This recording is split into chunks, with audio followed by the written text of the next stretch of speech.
Hello and welcome to live coverage of the 2022 European Youth Archery Championships. We're here at the home of Archery GB at the National Sports Centre in Lilleshall in the West Midlands of the United Kingdom. It's a beautiful location for these European Championships, and this is the final day. But the good news is we have 2 sessions of archery today. The conditions, well, all week they've been changeable. It's a little cooler today than it has been over the past couple of days of medal matches, but the conditions are nice and still, well, at least for now. Our focus in this first session will be on the conclusion of the individual compound competitions. There is the lineup for our schedule. A lot of archery to come. This is the pinnacle for these young archers. Beautiful garden here in Lilleshall, our backdrop for the start of the live coverage, where we'll be focused on the compound under-18 women's individual. We start with the 2 losing semi-finalists who are both from Spain. Olivares going up against Sanchez for bronze, followed by some home interest as Hallie Bolton takes on Lee Giron of France in the gold medal match. First up though, that all Spanish affair, and the officials and coaches are making their way out to the shooting line. I'm Karen Bashir, and it's my great pleasure to welcome a very, very special guest in the commentary box this morning. It's Great Britain's very own world #1, Ella Gibson. Ella, first off, thanks very much for joining us. Really important competition, this one. Yeah, it's incredibly important. It's something that these archers will have trained all year for. This and the World Championships are our most important thing for these people, and I think it's going to be a really great day. Certainly is. Well, more from Ella very shortly, but let's go down to the shooting line to introduce our bronze medal contenders. Representing Spain,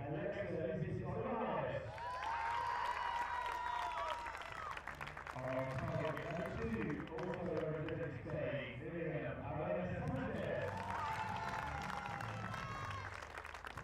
and the rider for this match is Lilleshall. So our 2 athletes have been introduced, both from Spain, both 16 years old. Alexa Olivares goes up against Miriam Sanchez.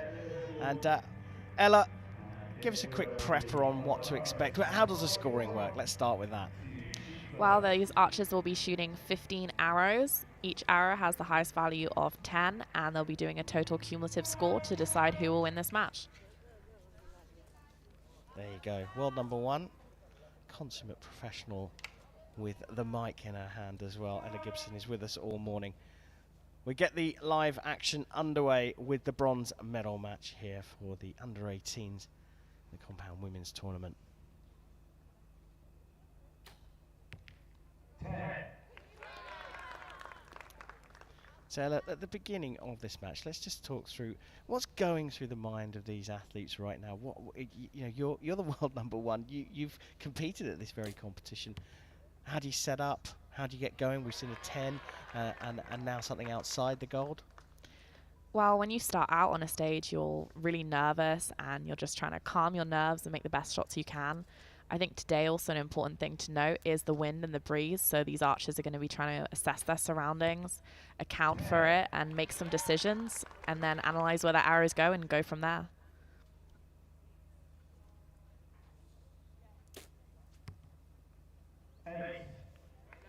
Well, consistency, making a little adjustment there. So the grouping's quite tight for Sanchez. Yeah, I think a lot of that movement will probably be from the wind. You can see from some of the feather flags that that's the direction that it's going in. So I think she just didn't account quite as much as her opponent did.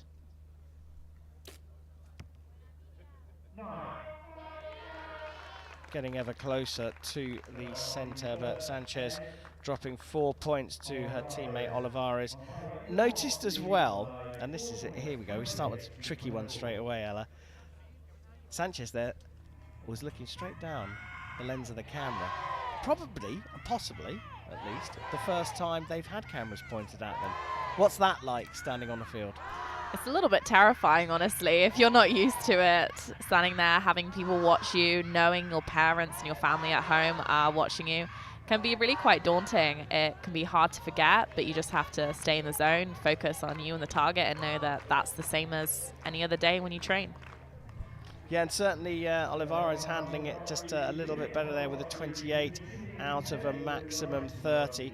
A slightly trickier start for Sanchez. Falling 4 points behind in the first end of a compound match. Of course, it's doable. You can get back into it, but that's a big gap already. Definitely for compound, 4 points is a big gap, and it's going to be hard for her to go against and surmount that. But with the breeze out today, anything can happen, you know. Things change direction, or you aren't quite quick enough on the uptake. That can easily be resolved in an end or two.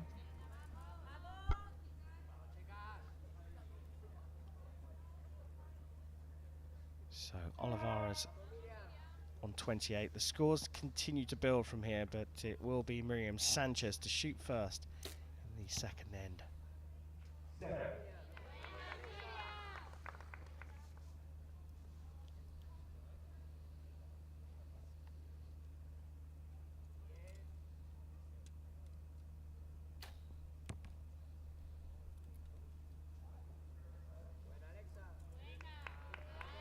Well, a miss there from Olivares, and suddenly that 4 point gap doesn't look quite so big.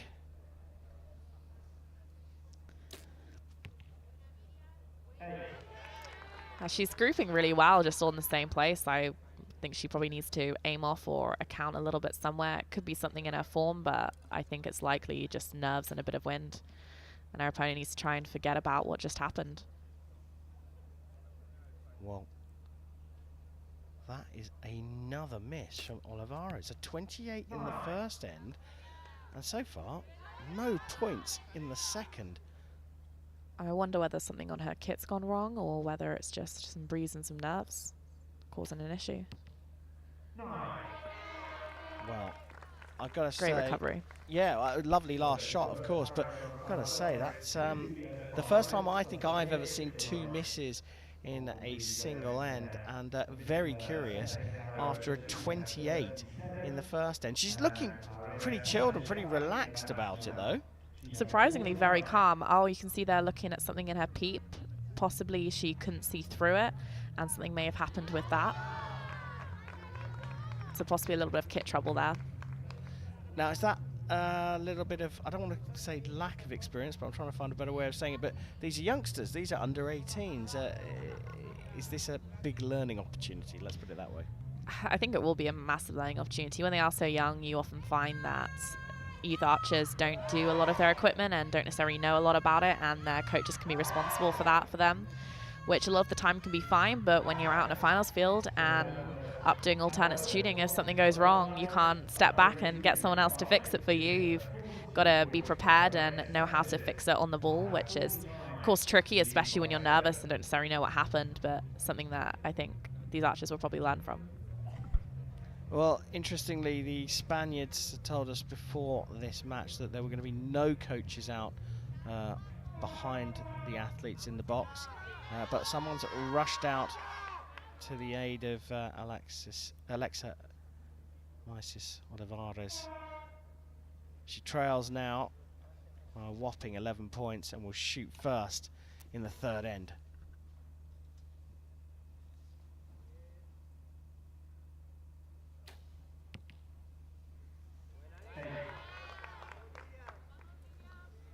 Well, a bit of an update here. We've seen that actually Olivares did miss one, but she scored a 5 with her first arrow. Ella, I'm going to have to lean on you here. What happened there? I didn't actually see the arrow, but I'm going to guess from the shot of the camera that it must have been just above the target face. It must have just clipped it up there, and we just weren't able to see it. The difference now between them is actually, I think, still doable in the last couple ends, depending on what the weather's like and if they can both hold their nerves or not.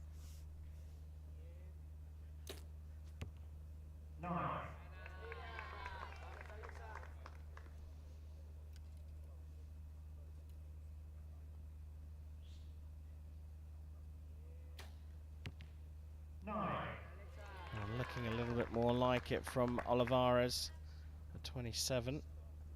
Much nicer recovery, and you can see the windsocks blowing behind Sanchez. So she's definitely going to need to count for that. Nicely done. So, like you say, the gap is doable, but what a switch around for Sanchez in that second end. She now leads by 8 points as the Spaniards will remain impartial, of course. Now, someone said something to me this morning, Ella. One of the most beautiful places to shoot here at the Orangery at Lilleshall, at the National Sports Centre, as we take a look back on that third end.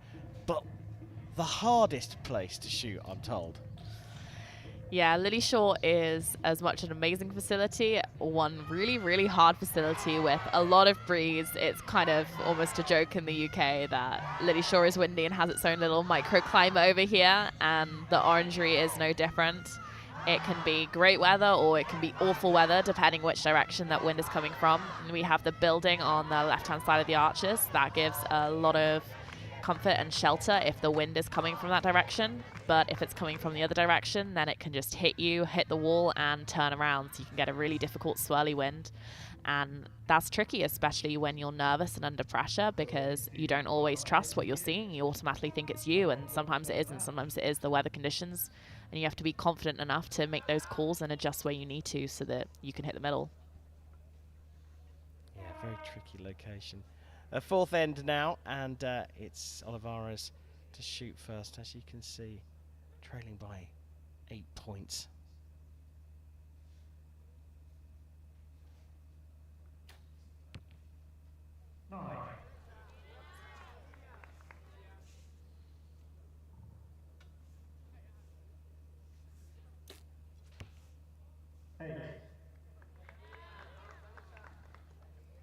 Still making all those adjustments, so the conditions aren't stable for sure.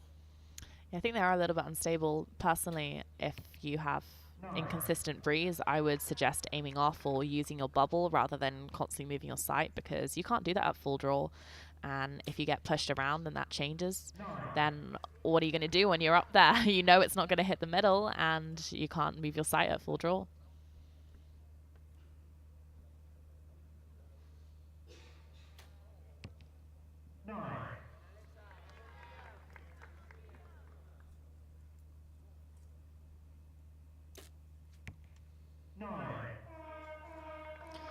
Potentially 1 or 2 points back there in an end. Still going to be a really difficult last end if she wants to get past the behind that she is. Well, you start.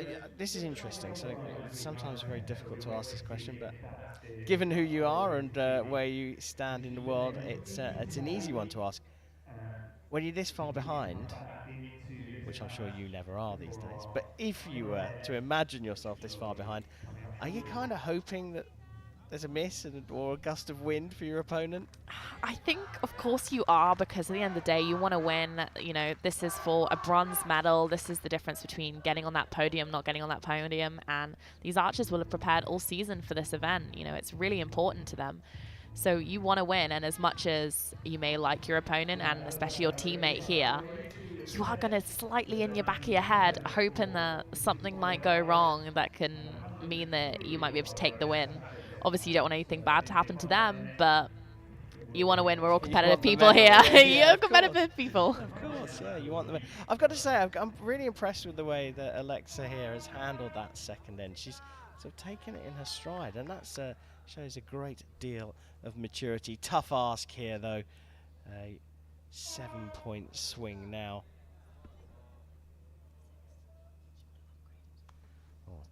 Corrected there by the world number 1. It's a 6-point swing. She did get upgraded, Olivares. Still tricky though, right? Definitely tricky, but a 10 is a good way to start. You want to just apply as much pressure as you can to your opponent and hope they don't do the same, but she did.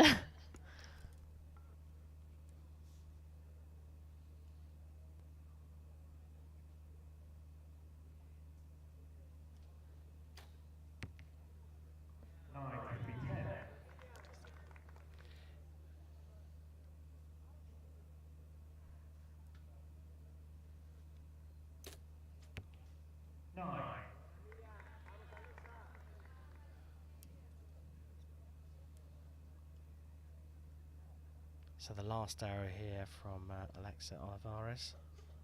I know she's just going to be wanting to make it a good one and finish on some nice arrows. Well, as you can see, 6 for the win. And she gets 9. She does indeed, and well, tricky start for Sanchez, but you got to give it to her. When the opportunity came, she took it. A tricky second end for Alexa Olivares, missing the target with one of her arrows. But look, the warm congratulations. Olivares gives her teammate Sanchez. Sanchez has taken the bronze at the European Championship, and look, that is impressive, isn't it? Especially from Olivares. Yeah, definitely. I mean, I think she recovered really well considering what happened, and it's great to see that she's still smiling and enjoying it, and she looks truly happy for her teammate to be able to go and win that medal. It's always really hard when you're shooting against teammates, especially friends, and they look like they're good friends. They certainly do look like they're good friends. Very impressive from Olivares in particular. We've got to talk about Miriam Arenas Sanchez, though. She had a tricky start at 7-8-9 in that first end, but I often say, and you can back me up here, or not maybe, that archery is not just about the opportunities, it's then taking those opportunities when they present themselves. Yes, for sure. I mean, no one is perfect, and at some point or another, someone is going to mess up. Whether it's enough or not is different, and whether you do anything about it is different again. You know, if your opponent shoots that 7 or that miss or even that 9 for some of the time, you have to be prepared to go up there and forget what they're doing and take the opportunities that you can and drill in those 10s and get that points and those leads.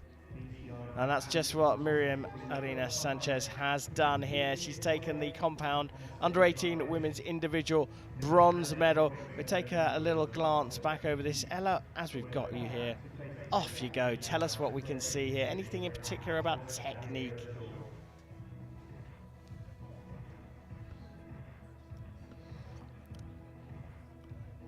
I mean, we look at the shots, some of them, it's, from both of the archers, look really solid, consistent with it. Are they consistent at this level, or are you still working on that process? I mean, they're both still 16. They're still really young. They're still going to be working on it a lot. You can see from Olivares, she actually has a really steady front arm, which is quite surprising and impressive in some of the breeze, whereas Sanchez moves around a little bit more, maybe a little bit from nerves, maybe from breeze, or maybe that's just how her shot is. You know, the more pressure that you apply on the bow, often the more unsteady your aim can look or appear, but it doesn't necessarily mean it's a bad thing. Well, the bronze medal has been sorted out. Sanchez has taken that medal for Spain. Now we have some home interest in this second match, the compound under-18 women's gold medal match. Let's go and meet the contenders.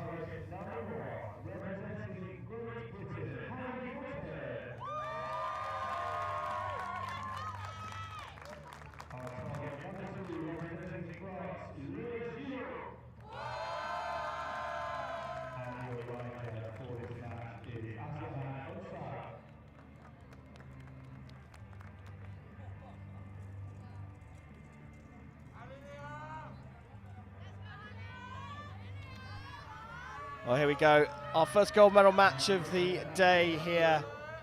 And it's Hayley Bolton of Great Britain who's getting the crowd up and running here, going up against Leah Giraud of France. Ella, we're not expecting you to be impartial here. How much do you know about Hayley?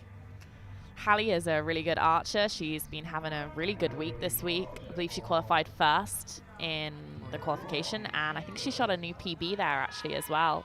She's been really solid through the matches, and I think she has a lot of potential this match, but, you know, so does her opponent. I saw in the lineup that her opponent shot a 149 in one of the matches, so it's definitely going to be an interesting one.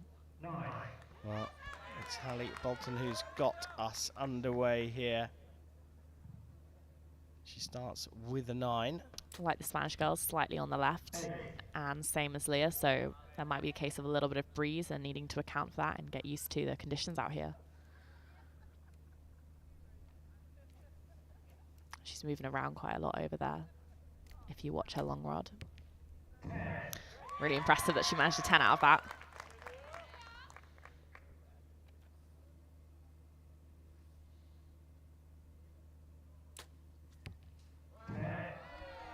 Some really nice arrows to start the day.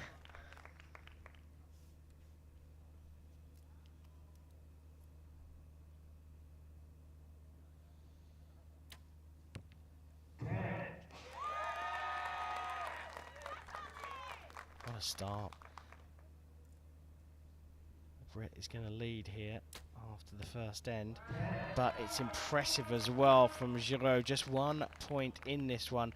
Oh, you said it. What a start. Yeah, I think starting a match is so important to step on the line and be confident and start as you mean to go on. With conditions, you always have to account how you can and use your first arrow as cannon fodder, as I call it, to just shoot that best shot, see where it lands, and adjust from there. So that first arrow is really important. Now I'm going to ask you this because people challenge me on this one. It is a sighter, right? That first arrow. It is partly, yes. It totally depends on the conditions and where your practice field is, and if it's in the same direction as well. At World Cups, we've most of the time been pretty fortunate that our practice field is really close to our finals venue and in the same direction. So you shouldn't really need much difference in sighters. But here today, I don't believe our practice field is in the same direction as the finals. So the first arrow here is definitely a sighter, where you just have to hope that you've moved it enough, and if not, be prepared to immediately change it. You said right at the beginning that everyone's going left here. Well, you called this one earlier on, the wind coming across from the open side of the range across to the house. And I've heard, you know, that you do create, you called it swirly winds. We're getting eddies that bounce off the building to the left-hand side. So it'd be very interesting now. They've set a high benchmark here, these two. Start of the second end, and it's Giraud trailing by 1 to shoot first. 9.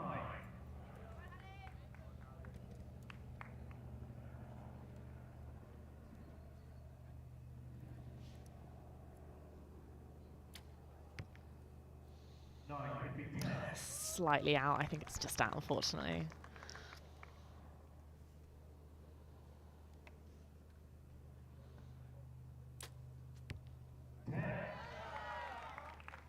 Looked like a really nice steady shot, and I love that nod at the end of your shot saying, yeah, that was good. I know what I'm doing.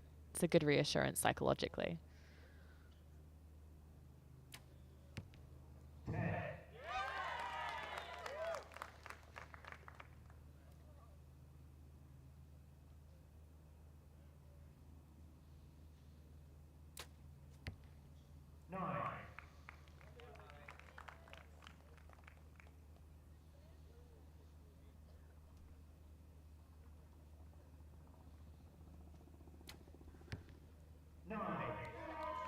As you say, solid shooting.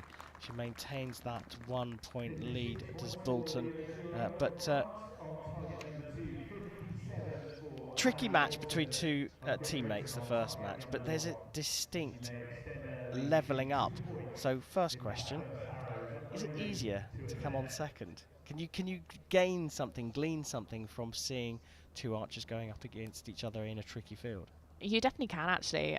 It's something that most of us do when we're away, and when we're not in the first matches, we'll get the live feed up and see where the first arrows go from archers that we trust and we know are solid shooters, see where they land, and that can give us a really good idea of what the conditions are like and if we do need to make that adjustment before we get out on the field. Of course, you know, you want to trust yourself more than anyone else, but you can learn a lot, or at least get an idea. You know, if the other archers are just shooting out in the 9, you might give a little bit of adjustment so that you're hitting the 10 on the other side, so you might just catch it. But if people are out in the 7 or 8, you know these archers are good enough that they've made the finals. Something is going on out there, and you want to be prepared for it and not start behind.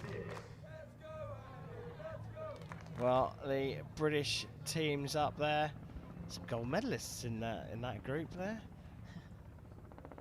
Great Britain taking both the under-21 men's and women's recurve team gold medals yesterday, and a fantastic climax to the team competition here at these European Championships. They're here to support Lilleshall's opponent on the other side of the shooting line. There she is, Hallie Bolton, up against Lilleshall. Giraud trailing by 1.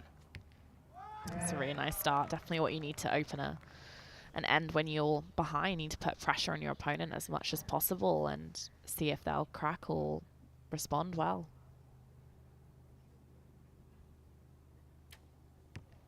Nine. And that's our point difference. It's all so close in this match.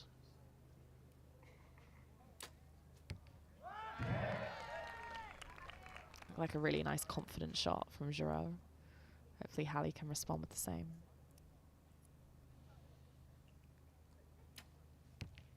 Nine. Still ever so slightly, I mean, so critical, and I'm sure I could even hit the target from 50 metres, but just all drifting slightly to the left for the Brit. Yeah, I think that will be a case of a little bit of breeze, but maybe also from some nerves. Sometimes when we're nervous, we end up either pulling our release aid hand away from our face or pushing too much on our front arm, and that can, both of those things can drag the arrow left. I think considering the size of that group, it's probably more needing a little bit of adjustment on that site. Yeah, and you guys always talk about having that grouping, and if you got them all tight, all 3 arrows, then it's just a case of moving them across. What do you think the coach is saying here? I think he was actually talking about her technique there and saying, you know, I think you pushed a little bit too much on the front maybe, and perhaps weren't as clean on your backhand. In the wind, it is so common and easy to just do everything on the front of your technique and nothing on the back, and at the end of the day it is a balance with compound. We have a really hard wall. You can't push forever or pull forever, or your aim will just go. You have to do both really equally. I'm going to challenge you here a little bit, Ella. There's lots of mums and dads and school friends and grannies watching their favourite archer out here. Just tell me what you're talking about front and back, working on your front technique and your back technique, if you're talking to someone who doesn't know anything about archery. Of course, so we have a really hard wall on compound, so there's a set draw length which you can't pull beyond. So we have obviously our front arm, which holds the bow, and our back arm, which holds the release aid, and we reference into our face. And our technique is equal pressure of pushing with your front arm towards the target and pulling with your back arm around the back of your head. And you've got to do both really equally to be able to maintain that aim and have a really nice clean shot. And it can be really difficult, especially in the wind. Certainly can be. This is a tight one here. It's a 2-point swing towards the French archer. So it's Hallie shooting first for Great Britain.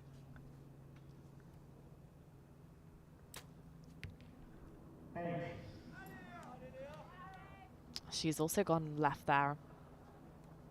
And now they're all equal again. It's a really close match.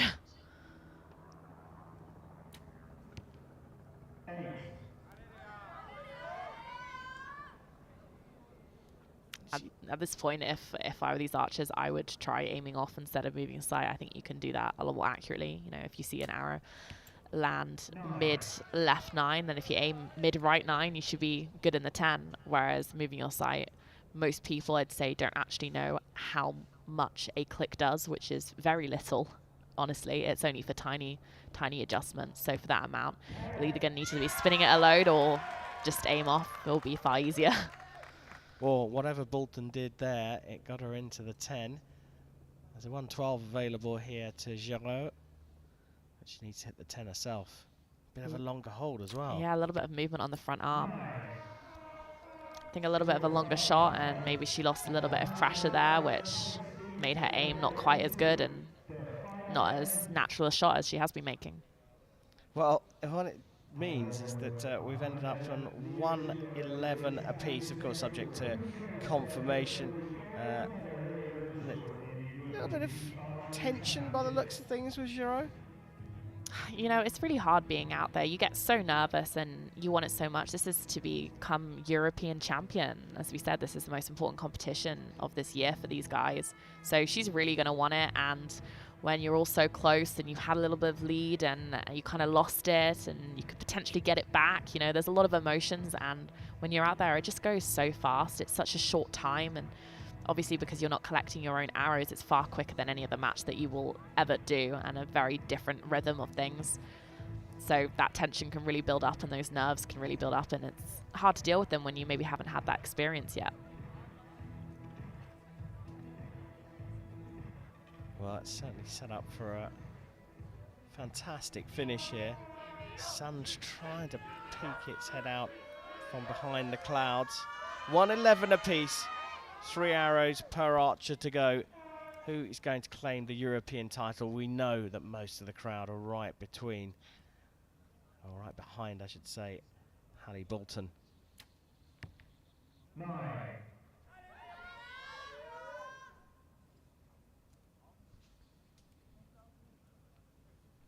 This is a really important arrow for Gerald. 8. Okay, it's still really close, just 1 point in it. I think it's really important that she responds with a 10 and shows that she's been given a window and she's going to use it. 9. I saw the grimace on Bolton's face there, not happy with that one. Gerard needs a 10 here. 9. We'll down to the last arrow then. And it's all up for grabs for Bolton. She shoots a 10, she is the European champion. 9. She just dropped it low, and again, their facial expression gave that one away, but it does mean that Giraud needs a 10 here to force a shoot off. Oh, she's just outside, and a 1:37 is not quite enough, and Hallie Bolton of Great Britain takes the first gold medal of the day. She is the compound under-18 women's individual European champion. That was a little tense. That was crazy tense and amazing to watch. Definitely our best match so far today. You love seeing archers get so close and just have such a good high quality match. Fantastic. Coach clearly delighted with the performance there. It was cagey at the beginning. She went ahead, Hallie Bolton, by a single point, and it really didn't get to a point where you felt one archer was clearly in the dominant position until those final 2 arrows. 27 in the last end was enough for Hallie Bolton to confirm herself as the new European champion.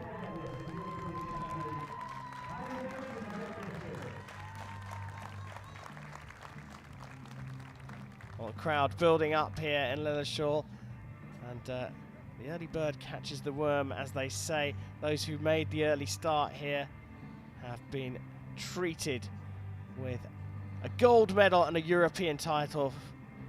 The first time of asking here on the individual day at these Euro Youth Archery Championships in Lilleshall. So tell us, Ella, about the future of this young lady, Hallie Bolton, taking European title. What's that going to mean? Oh God, I think it's an amazing achievement for her, and I'm sure Hallie is going to be so happy and pleased with it. It's a really important stepping stone and block in her foundation where I think she could have a really great career and join me on the senior team in a couple of years to come. I hope so. We've got some amazing youth really coming up, and I think they're going to do some good things. Well, you talk about that, and you've given me the golden opportunity as we take a look back. It's a tight match for Lilleshall as well, claiming the silver medal for France, who picked up Team of the Year yesterday. Great Britain in second place. So you give me a good opening there to ask about the fortunes of Great Britain. To some extent, you're leading the way, having taken the world #1 spot from Colombia's Sara Lopez. But as a team, across both compound and recurve, Great Britain performing really well at senior level. We've been doing really great this year, actually. So you won many a couple medals. of events, didn't you? Some small ones. Just a little bit, you know, now and then. But as a team, yeah, it's been amazing. You know, we got silver at the World Cup in Paris and in Colombia with our women's team for compound, and with recurves as well. We had Bryony win in Antalya. They got a team medal there and a mixed team there. Penny also made the final 4 in Paris. You know, it's been a great year for everyone, actually. Not just the compounds, but our compound and our recurve team, and it's amazing to see. I think it's fun, and I hope we can keep that momentum going into next year and into even the rest of this season. We'll get more chance, hopefully, Ella, to talk about that. But now we turn our attention to the compound under-18 men's competition. Bronze medal match up first. Let's go down and meet the contenders.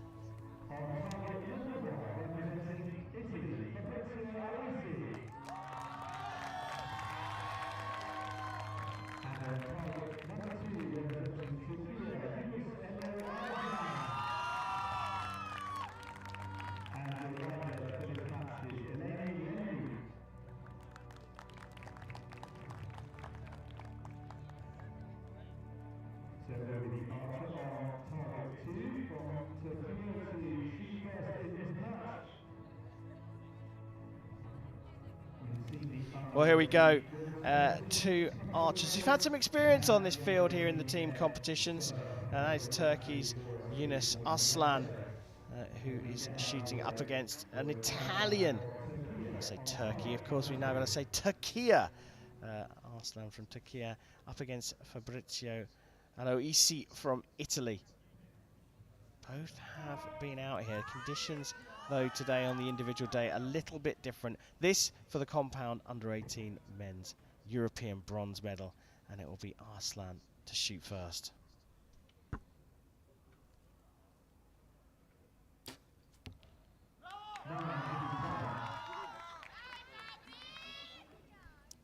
Just like everyone else, he's starting a tiny bit left, although I think these two archers have a little bit of an advantage because they were shooting yesterday, and I think the conditions are similar, but maybe not quite as extreme as we saw yesterday in the team matches.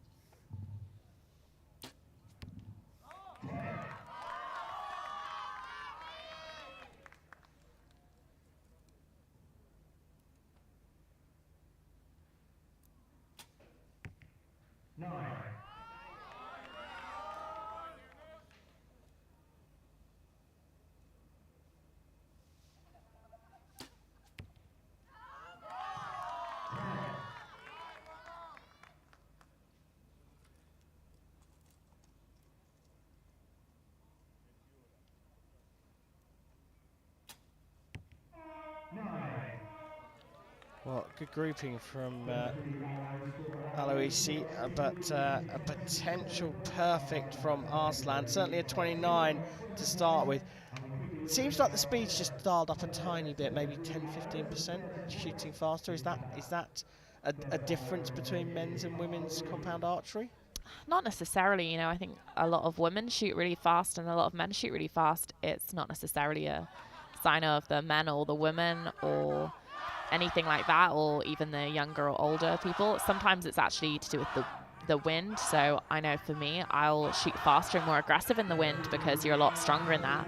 I do think it's calmed down a lot out there. So this is probably just down to the shot timing of these two archers. And perhaps also shooting team yesterday, you get used to having to shoot that much faster when you have so much less time. So maybe that's just their shot speed. Yeah, it's interesting, isn't it? Because, and that's very much why I teased that one out of you. I've seen a number of archers, including yourself, tend to shoot much quicker than a lot of other archers, and it's irrelevant of gender. Is it style? Yeah, for sure. It's just, I think it's just individually, you know, everyone's a little bit different. I just shoot fast. I don't really know why. This is the problem. It's the go-to answer for all archers. It's whatever works for you. It's very individual sports. Yeah, everyone needs to find how they work, and I always think the best shooting from anyone is their most natural shooting and natural form, and that you can't teach. That's just the person. Start of the second. Aloisi from Italy trailing by 2. But that is going to give him some confidence. It's really important, I think, for him and for his opponent for him to start with that 10 and say, hey, like, I know I may have opened with some 9s, but doesn't mean I'm going to lay down and let you have this win.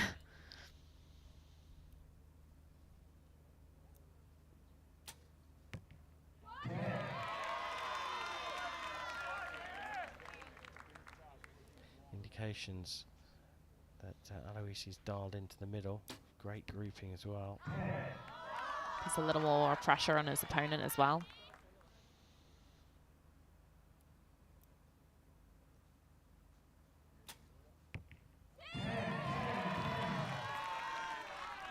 First perfect of the day.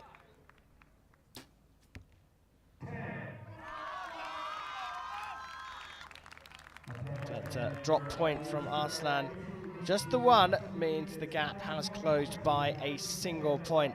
But boy, that was an impressive second end from Aloisi. Yeah, I think that was super important for him. You know, he obviously had a nervous or not quite accounted for first end. And so it's important that he recovers from that and comes back fighting, which he's definitely done there, and put some pressure on his opponent, and he managed to claw 1 point back. You know, he's still got another 3 to go, and 1 point is very, very doable. Come on, you said it in the gap, in the break between the matches. There's a stat out there that you were dying to tell me. Go on, tell everyone. So there's this guy on social media that did some statistics after some of the last World Cups, and he looked at whether you are up or down in terms of winning or losing in the first end, what the probability is that you'll win the match. And it was actually 75% of people that were winning after the first end ended up winning their match, which is incredibly interesting. And yeah, I thought it was interesting that the same happened with Hallie Bolton. You know, she was up in her first end only by a point, but she ended up winning. And I wonder whether it will be the same for the youth archers and whether that's just the same across the board. I think part of that will definitely be mentality more than the score, but it's a really interesting one for sure. Well, Aloisi has closed the gap by a single point, but still trails, so shoots first in the third end. And back into the middle of the target as well. That's the fourth 10 in a row. Arslan is here with his response, and he's also in the 10, just tickling the X ring. Both archers look really confident in themselves and their shooting. I think that one will be in from where I am, but obviously the judge needs to look at it a little bit closer.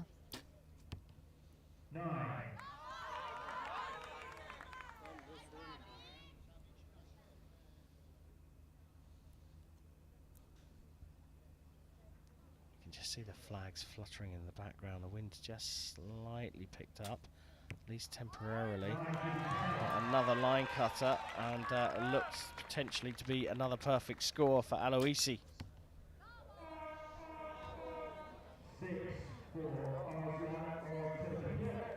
Now, did you see anything in particular there, or was that just a badly executed shot? Wind?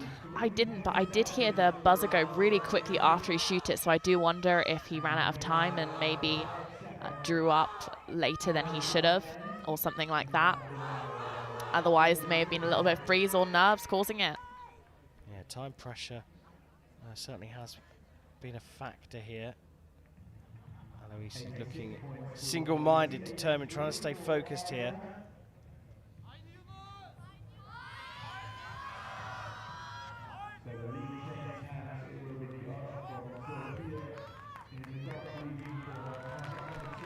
That gesture from the judge will mean that they have upgraded that value to a 10. I believe they changed the rules either this year or last year that the judge now needs to also indicate visually whether they are upgrading or downgrading an arrow when they're calling at the target.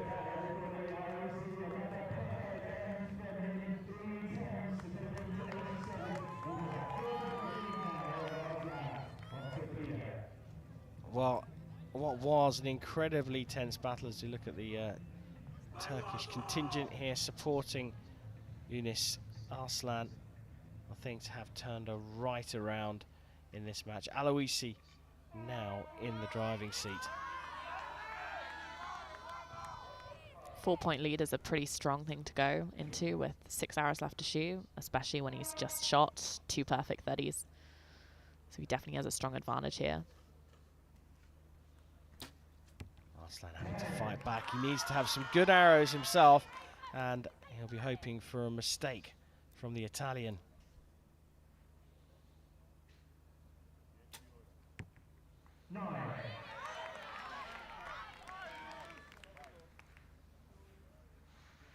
See some breeze moving behind there. I think that probably will be what caused that arrow to hit out left.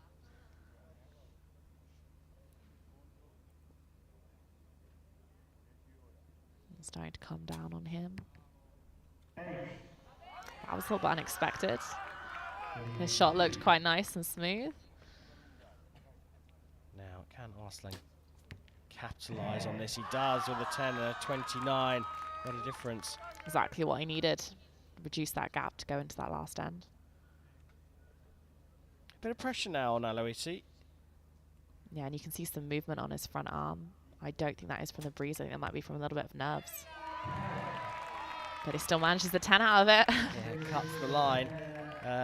It could have been a lot better for him, but 9 and an 8 means that that 4-point gap has been cut in half. And whilst Aloisi still leads, he's being chased from behind by Turkey's Arslan.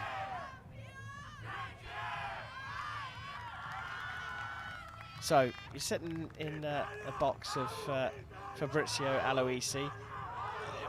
What are you trying to do if you're the coach? I think you're just trying to keep him calm and keep him relaxed and just remind him of the good shots and of what he does and keep his confidence high. You know, he just had some not great shots or not great scores and he's lost a lot of his lead, but he still is in lead. So as a coach, the main thing that you're doing there is just putting confidence into your archer and just reminding them that they're okay and you're here for them and reminding them to enjoy it as well. It's so easy to forget that and just get so stressed out on that stage and worry about losing or winning or anything like that. But we all have to remember sometimes that actually this is what we train for. This is where we want to be. We want to be out here. We want to be performing. We want to have a chance in those finals to win a medal, and it's important to enjoy the moment. Well, if you're just joining us, you're watching the individual medal day at the European Youth Archery Championships. This is the under-18 compound men's bronze medal match between Arslan here of Turkey and Aloisi of Italy, and our expert analyst today is none other than the current world #1 from Great Britain, Ella Gibson.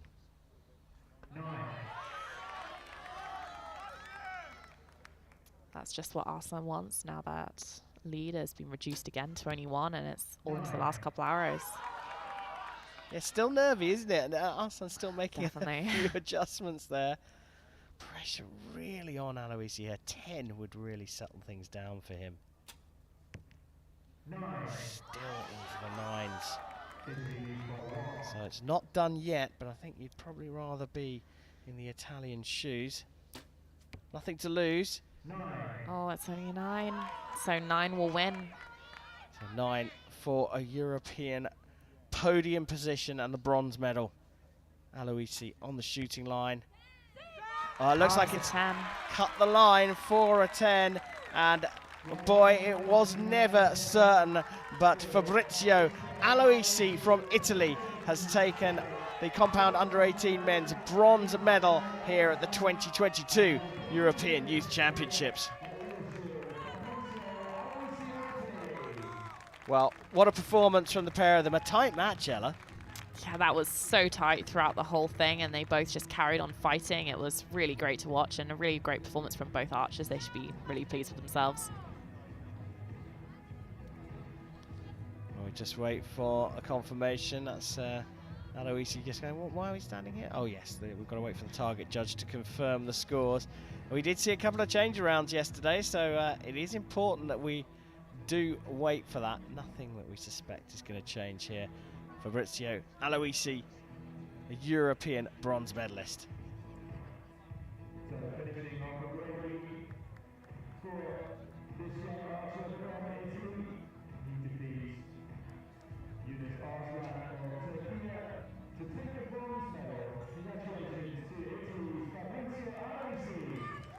Well, there we have it.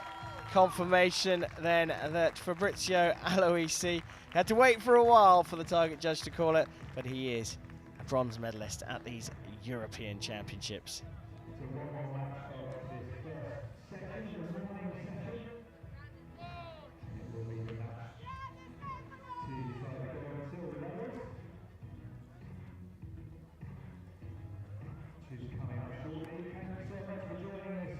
We've decided the bronze medal, and we take a look back over the match. There were a few arrows that were a little stray, in particularly that third one in the third end for Arslan that just drifted off to 6. We think that was time that caused the problem. I think it was just from when I heard the buzzer. It was so immediate after the arrow was hit. It makes you think that it was probably running out of time rather than someone just pressing it fast, but of course we can't see that in here. So it may have not been that, but his shot was definitely faster than usual. So if it wasn't that, then maybe he just rushed it and got a little bit nervous. So in the Turkey versus Italy match, it was the Italian that came through, and Fabrizio Aloisi claimed a bronze here in Lilleshall.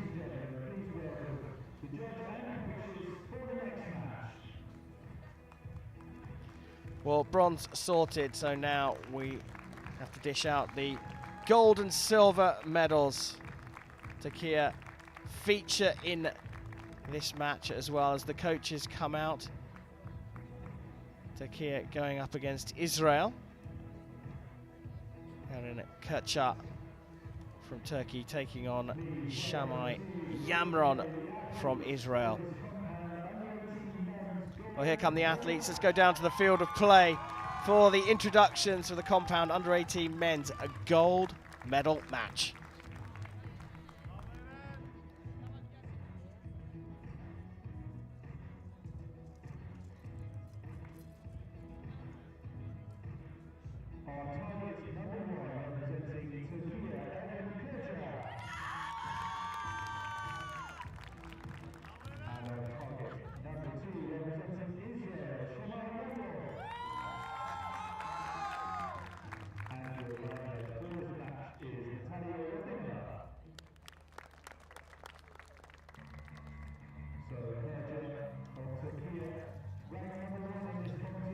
So Eren Kırçar from Turkey taking on Shamai Yamron from Israel for this European gold medal. And there's a little bit of British interest in this one, isn't there? I'm guessing you're talking about the coach behind Israel Archer, which is Richard Priestman. He used to be our Olympic coach, and he moved over to Israel at the start of this year, I believe it was. Yeah, he's been there 3 months. I had a little chat with him this morning. He was inspecting the range, as every good professional coach does, and he's saying, looking at the conditions out there. As you can see, a little blustery as Eren Kırçar of Turkey will begin this gold medal match.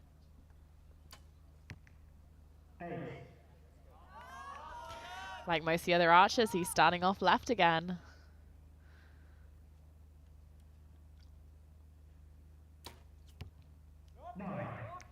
His opponent makes the same mistake, but not quite to the same extent.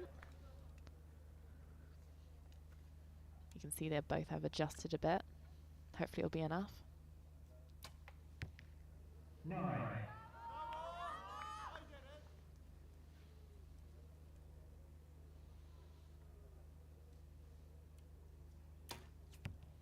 9.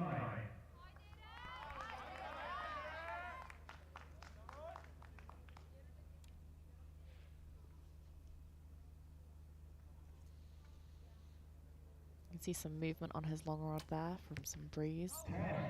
Still managed to get a 10 out of it. Nicely done.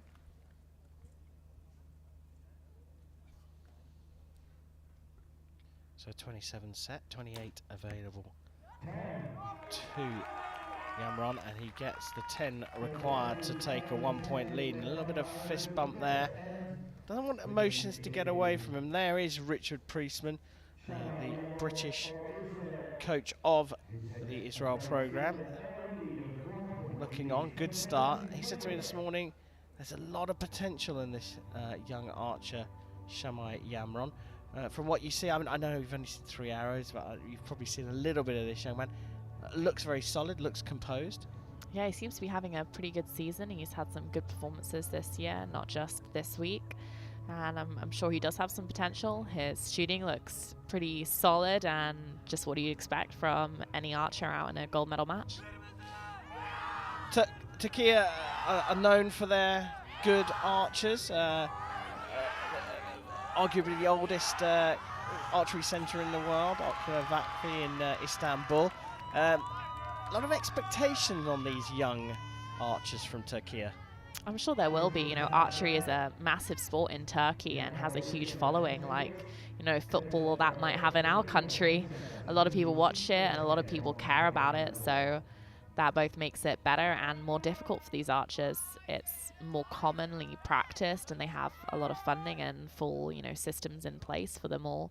So that both is a good advantage to give them better preparation and better training, but also going to be huge expectation from their family and just from anyone else in the general public over there. Kırçar trailing by 1 will shoot first in the second, and just outside the 10 from the looks of things.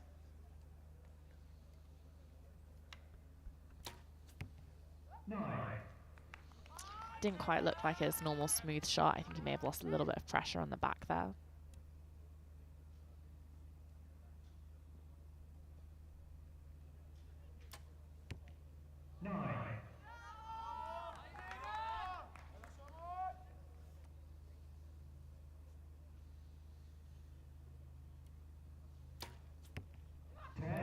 that looks a far better shot. If you watch that one compared to his first one, there's a lot more direction in that shot and a lot more power, which is definitely needed in the conditions, especially.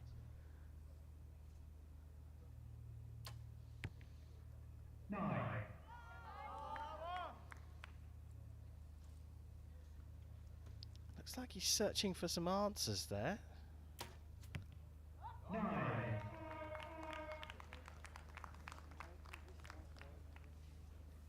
Definitely looks a very big difference in the confidence between the two archers and how relaxed they are.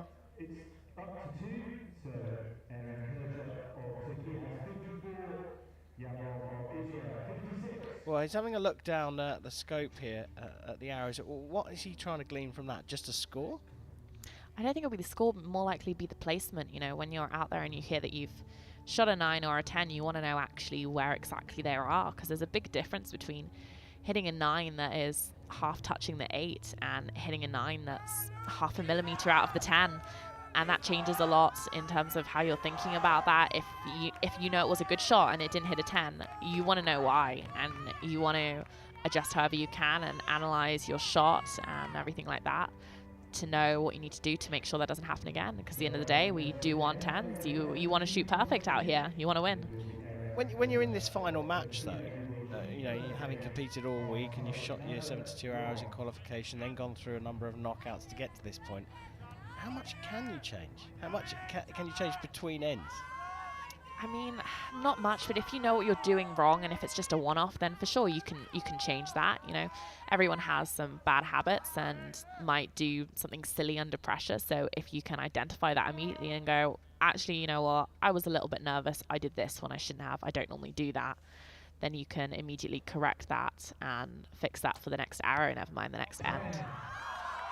Well, fixing things very quickly is Aaron Kutchar, right in the middle of the target. His best shot so far. Definitely what he needs to put in some pressure. Came in with a 2-point gap.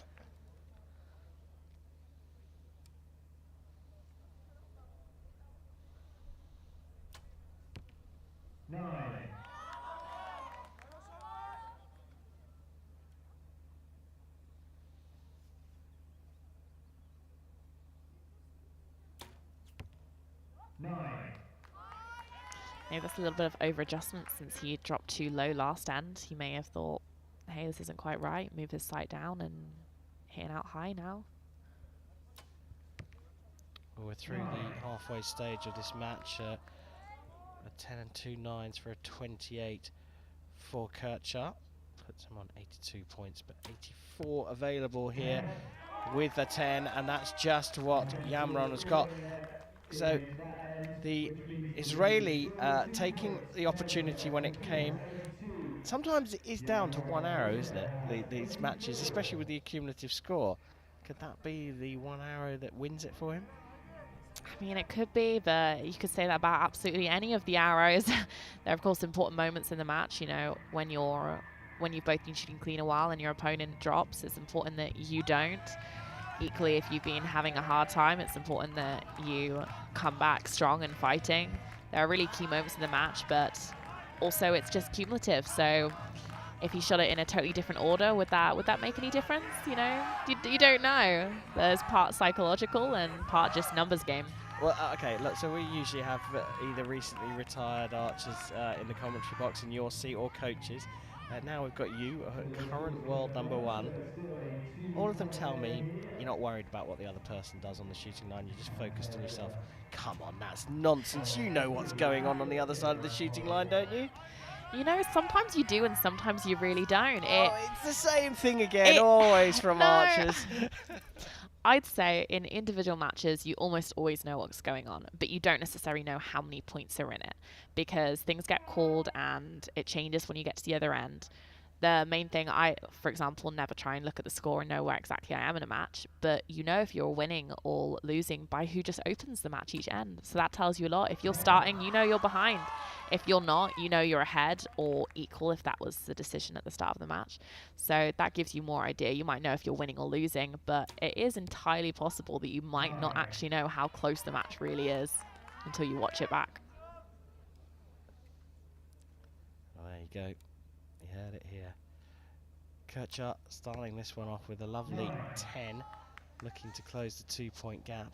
Puts it into the 9. On the other side of the shooting line, it's a measured 9 for Yamron. And he goes closer to the centre. Just the response he needs when his opponent has let up and shot a 9. Looks like it's gone nice and still for him. Hopefully he can capitalize it. He has.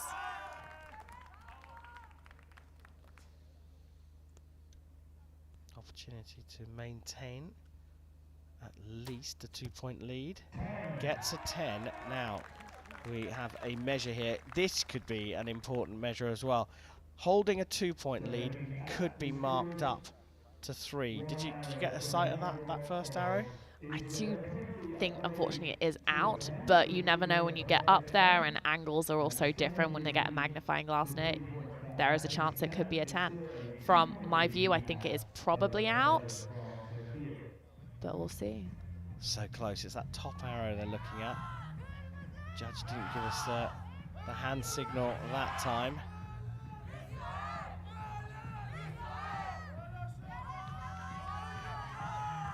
There, the Israeli fans would have been here competing this week. We are still waiting on that, but you may well be right. And it's not quite cut the line. If it just touches it by a fraction, that's enough for it to get marked up. Yeah, it only has to touch it so long as it is the carbon of the arrow just crossing that line. Even if it is only just, you get the higher value. So provisionally a 1-1-3 for Shammai Yamron. And it has remained a 9, that arrow confirmed as a 1-1-3 to 1-1-1. Going into the final end here, and Eren Kircher of Turkey is going to shoot first. Got to put down some big scores and put some pressure on his opponent. Opening with that 10 is so important, just to give a little bit of pressure and say, hey, you know, I'm still going to try. I'm not going to give it up, and you want to beat me, you need to beat me. Well, that's the gap halved. And still 2 arrows to go. Another 10 is really needed from Kircher to carry on with that.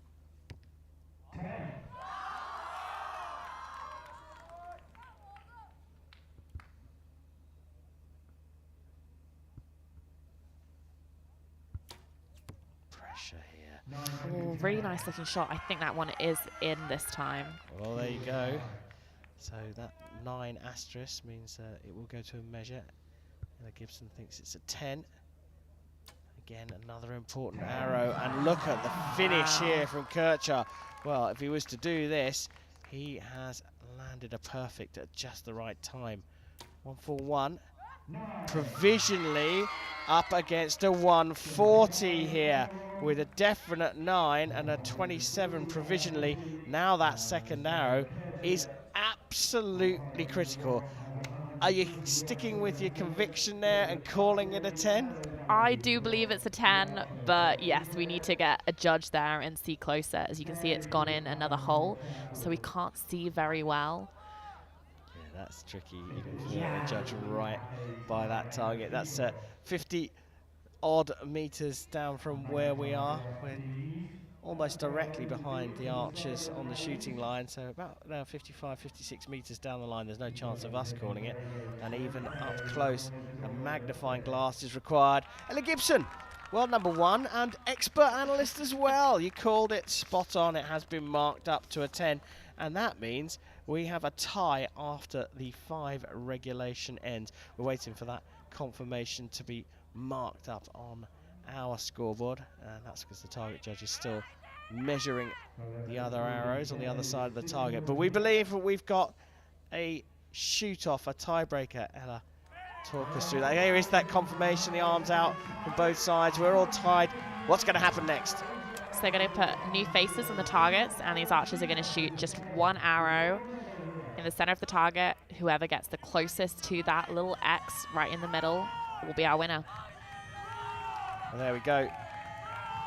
Now, it's quite recent that things have changed from what used to be 2 arrows for a shoot-off.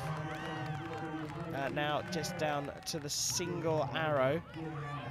So it's all down to just 1 arrow, and this for the European gold medal. What a time for this young man, Aaron Kirchar, to come up with a perfect score. It's definitely what he needed to do, and I think he's going to have a lot of confidence going into this shoot-off, knowing how he's just shot and managed that 30 right when you need it. Whereas for the Israeli archer, he will probably be a little bit more nervous and maybe a little bit frustrated with himself, which could go either way. Sometimes getting annoyed can create amazing shooting, and sometimes not so much. So it's definitely going to be interesting to watch. We're just about to find out. A 1 arrow shoot-off for the compound under 18 men's gold medal at the European Championships. First up, Aaron Kirchar from Turkey.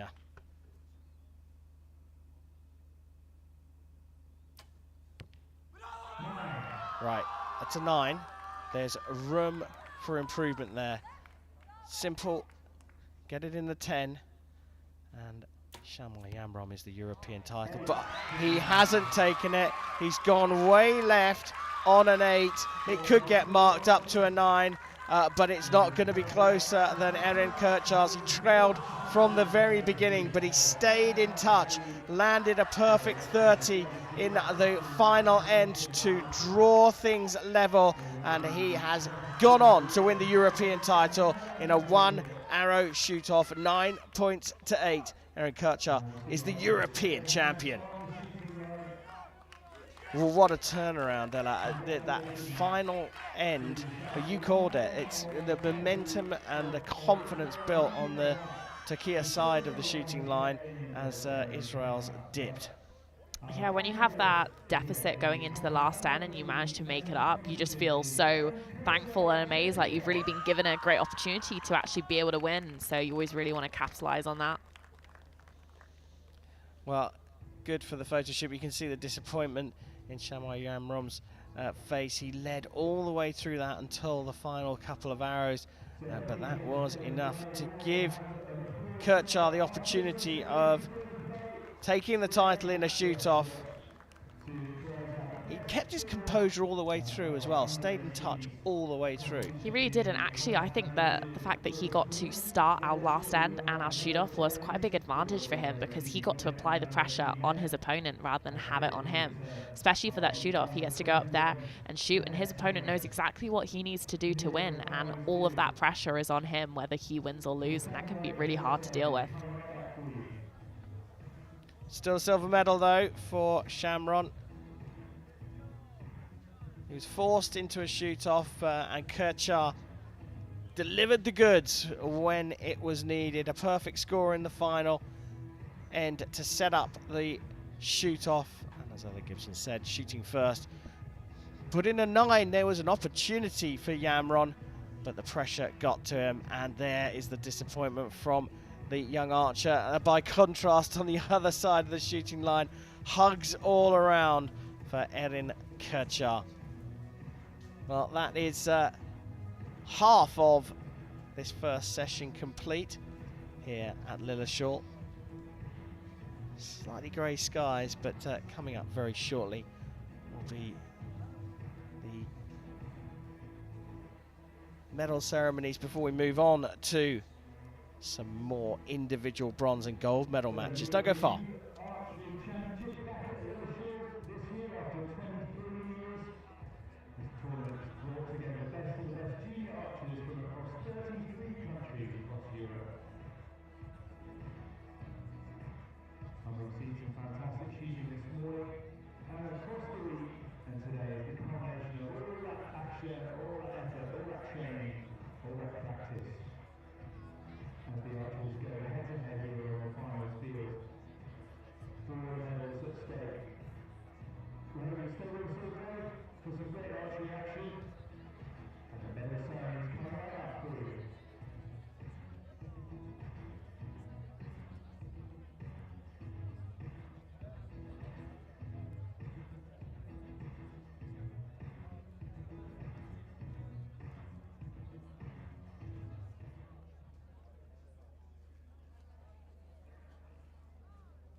victory ceremony for the compound under 18 women.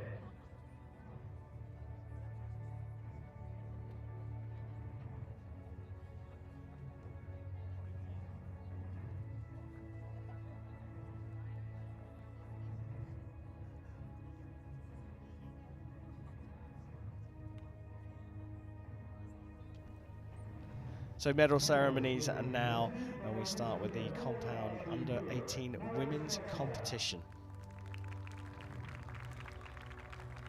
Gifts will be presented by Lane Forestries, the event sponsor, and Simon Scott.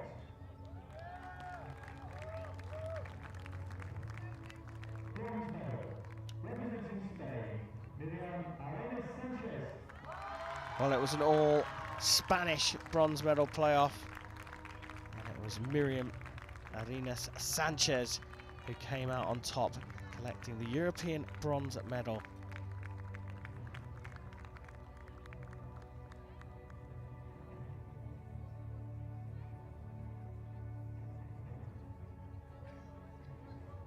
Two confident archers took on the challenge of the gold medal final.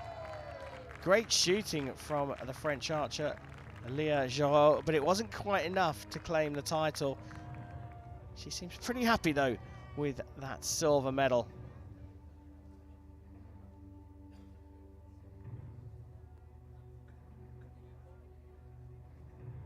Member of the Team of the Year, France, in the European Youth Circuit.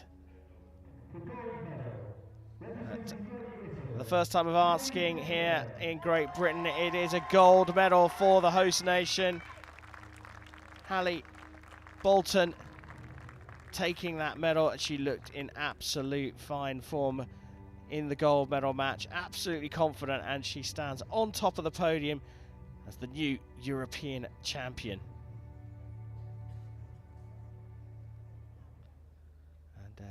She gets to celebrate on home soil with her national anthem.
Well, there we go. The compound under 18 women's medals sorted out. Miriam Arenas Sanchez with the bronze, Léa Giraud of France with the silver, and Great Britain's Hallie Bolton with gold. Coming up very shortly, we'll celebrate the medals in the compound under 18 men's individual tournament here in Lilleshall.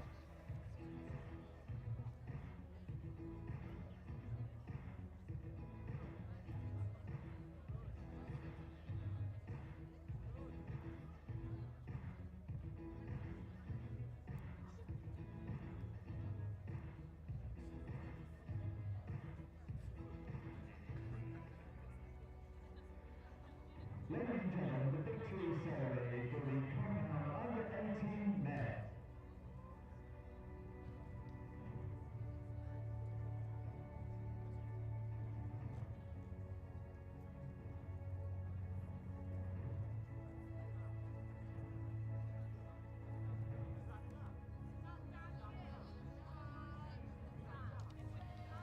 Time now for the medal ceremony for the compound under 18 men's individual tournament.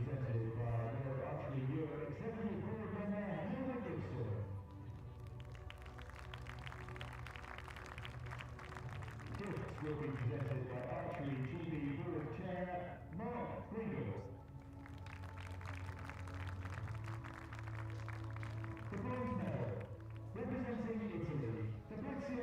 Had a tough time in the team competition, but Fabrizio Aloisi put in a tremendous performance against Yunus Arslan of Turkey, and the Italian collects the bronze medal.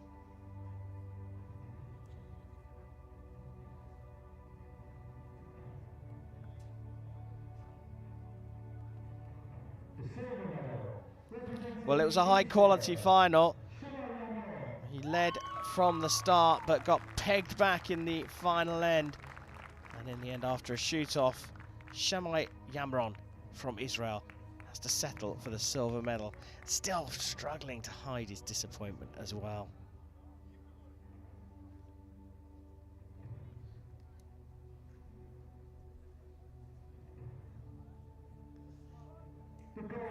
Well, a lesson to us all. It ain't over until it's over. He was trailing from behind, but just clung on right the way through, forced the shoot off, and a 9 was enough for him to take the European title. The new European champion, Eren Kırca from Turkey.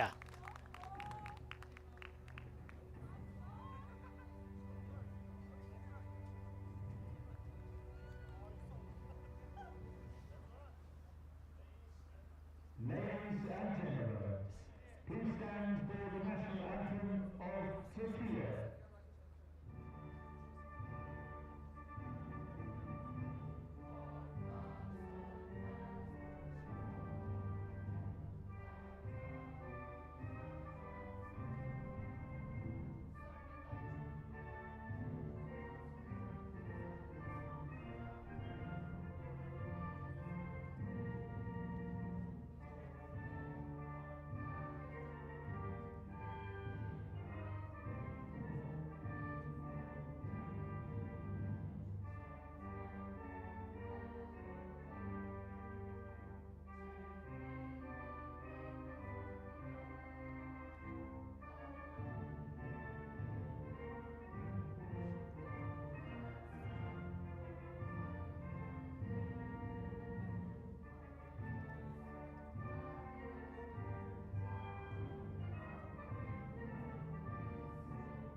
Well, popular amongst the crowd, which is full of the archers who've been competing from the various countries all this week. Gold medal to Eren Kırca, silver to Israel's Shamai Yamron, and the bronze to Italy's Fabrizio Aloisi.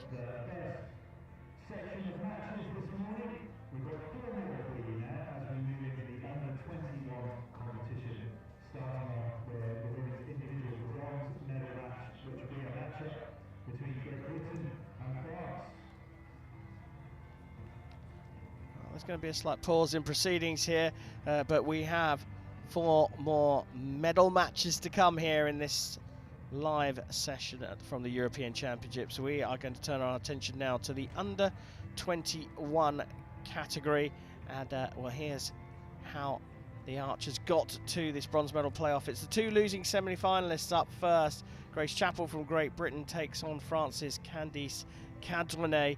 And following that bronze medal match, we'll see Baron of Turkey taking on Moccia of Italy for gold.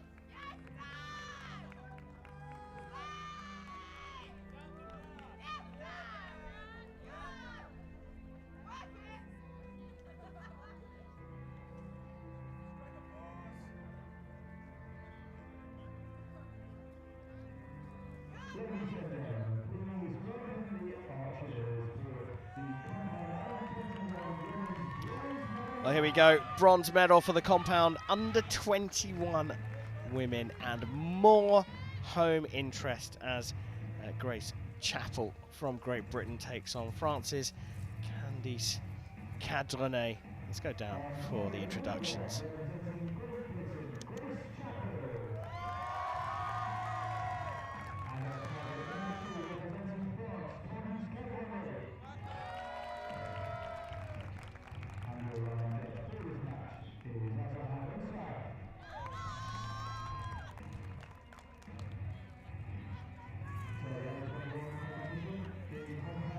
So if you're just joining us, our very, very special guest analysing the action is Great Britain's world #1, Ella Gibson. Ella, I think we'll forgive you. You're definitely going to be behind Grace Chappell in this one. What do you fancy her chances? I think she has a good chance, but I mean, it's still going to be a really close match. When you have a look at the matches going into this bronze, although they weren't against each other, they both actually shot the exact same score, so they're going to be pretty equally matched, and it's going to be a close one, I think. Of course, I'm behind Grace and hoping she wins. Not only is she a GB archer, but she's actually a really good friend of mine that I've known since before I started Compound, so. Dropping low into the 8, making a very quick adjustment. Looking very calm, though. Yeah, I think she is looking really calm, and, you know, she looks like she trusted herself there to say, hey, that's not necessarily me. I'm going to adjust. And her opponent's done the exact same thing, so nothing is lost in that first 8.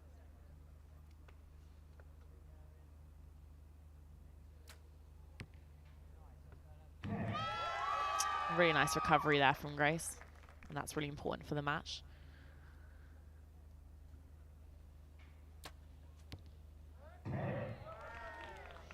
Same for Candice as well. This is tight. So they've got that sighter in, they've both adjusted, they're both in the middle. Going to expect some pretty high scores, aren't we, here? Certainly hope so. It's a really nice start and recovery from Grace, and she looks really confident actually out there, even after that first arrow. And that 10 from Chappell just gives her that 1 point advantage. And we're going to be leaning on that stat that Ella Gibson gave us earlier on today. 75%, was it? Yeah, it was 75% for the last World Cup. I don't know whether it's the same at youth or will be the same here, but it's definitely an interesting one. So if you weren't here earlier on, that 75% of the time the winner comes out of the person who leads after the very first end. That's the first arrow from Chappell. Look at the reaction though, that's really solid and impressive for a junior athlete. Yeah, I think she's actually gained a lot of confidence this year. She's been shooting really well and actually has hit a lot of our senior selection scores. So you might see her come away with us with the senior team next year. Yeah, it's a situation for British archery at the moment. Well, it's in rude health, isn't it? Very, very good. Clearly you world #1, but looking over the other side, Bryony Pittman as a recurve archer doing really well as well, winning a stage in the High-End Archery World Cup. Yeah, she won the first stage in Antalya, and as a team they also won gold there and mixed team silver. We also have Phoebe Pine, who is current Paralympic champion, and she's world #1 for the paras as well from GB. So across the board, mainly with the women actually, Yeah. we've been doing pretty well this year. Doing well here is Grace Chappell up against this French archer Cadrenet in the second end. You could see quite a lot of movement on her front arm then, whether that was nerves or a bit of breeze, but I'm not entirely surprised watching that I didn't quite hit the mark.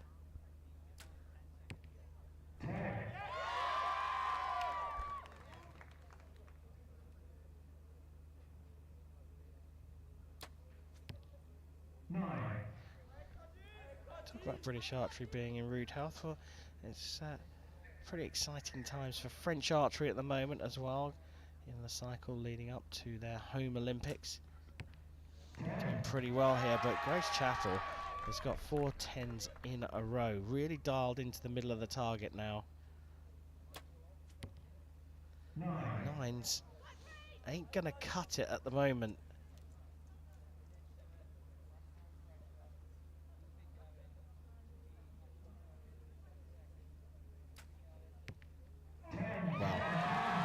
It's not just a perfect score, it is a very, very good 30, and that means that the gap has built up to 4 points. Ella, you're smirking. I wouldn't say smirking, I more say smiling. Yeah, it's great to see Grace shooting so well and so confident out there as well. You know, you can see it in her body language and her facial expressions. She's feeling really good about her shooting, not just the scores, and she knows she's in a good position to win this match. Whereas on the other side, Candice just doesn't look as comfortable, not necessarily with the shooting, but just after the shot, she looks a little concerned, a little bit uneasy and maybe not as relaxed as Grace is right now. I know this is a tricky one, but I have to ask it. You're going to be a role model for these young archers, world #1, and you've risen through the ranks pretty quickly. How does that feel? That they're going to watch back and hear Ella Gibson talking. Grace is going to be listening back, and the world #1's talking about me and saying I'm quite good. That must be a great feeling, but it's a big responsibility for you, isn't it? Yeah, for sure. I'm always just worried I don't want to offend someone if I, if I say they look shaky or they look nervous. I don't mean anything in a bad way. I'd be more concerned with that than anything else. No, that's your job, though, and you're sitting in that seat. You've got to tell us how it is, and of course you know exactly how it is. It's a tricky time for Candice Cadrenet this third end. She will shoot the first arrow, and she really needs to find the middle of the target, doesn't she? She looks like she's getting a little bit frustrated with her shooting, which in my experience never really helps you find the middle. I think she just needs to take a few breaths and relax and just trust in herself and her shooting, and she'll find it again.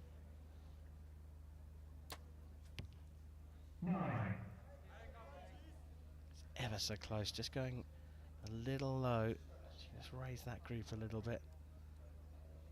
But, if you're a Archery GB fan or a particular fan of Grace Chatto, you're going to be very happy with things at the moment.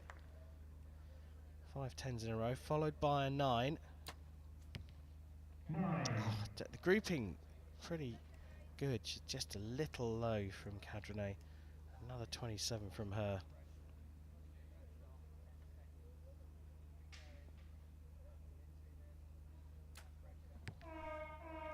Quite a long hold from Grace. She was just in at that time. I think she might get that upgraded to a 10, but that one is really close and hard to see.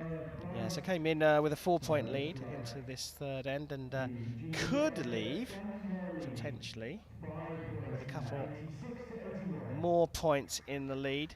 And we take a look back on this end. And actually noticed in all 3 ends, Chapel is just taking that little bit longer on that third arrow. It was in particularly long on that third end, but she does seem to have a pattern where that third arrow is a little bit of a longer hold. Now, that seems to contrary to what most people tell me. You want to have exactly the same process every single time. Yeah, you definitely do, but I think you need to just be aware of where you are in that situation. If you're feeling a little bit nervous, if you need to take that breath or take that little bit of time, then you take it. You've just got to adapt where you can and make the best of the situation. At the end of the day, when you're out there in a finals field, you're not going to feel perfect. You're not going to shoot the same as you do in practice, and you can't expect to. So adapt where you can, and if that means you need to hold it a little bit longer, you can hold it a little bit longer, or if you need to take less time, you do that. You just do what you do to win. And the wind has settled down a little bit as well, so there's not sort of an in particular reason why she might be holding on a little bit longer, other than, of course, is blooming nervous doing the European Championship medal match, isn't it? Yeah, for sure. And sometimes can be even more nervous when it's for bronze, because that's the difference between you making a podium or not, walking away with the medal or walking away with nothing. Yeah. So it probably is just a little bit more nerves from her. And if you do get a bit nervous, your sight will shake a bit more, your front arm will shake. So she might be just pulling in a little bit harder into her shot and slowing it down just to keep a good aim. Well, she's got a 5-point lead, so Cadrenet shoots first again, and they were all low in the last end. That one's just gone a little high. Still in the 9s for the French archer. Oh, best shot so far from Chapel. Got the lead and still applying pressure. 9.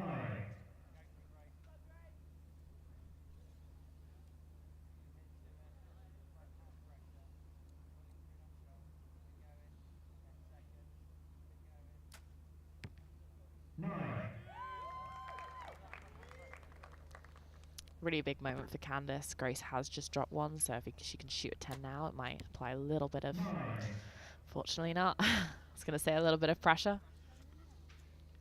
That's consistent, nothing else. She's got a bit of a rueful smile on her face. 27s in every single end for the French archer. It's quite a bit of movement on the front arm from Grace. It's good she still managed to get away with a 9 with that. Get away with a 9. That's a brilliant way of putting it. I'll be celebrating a 9 if I was 50 meters away from the target. Grace Chappell there, managing to extend her lead from 5 to 6 points. It's 1 point at a time in terms of building up the lead for her, and goes into this final end in a very commanding position.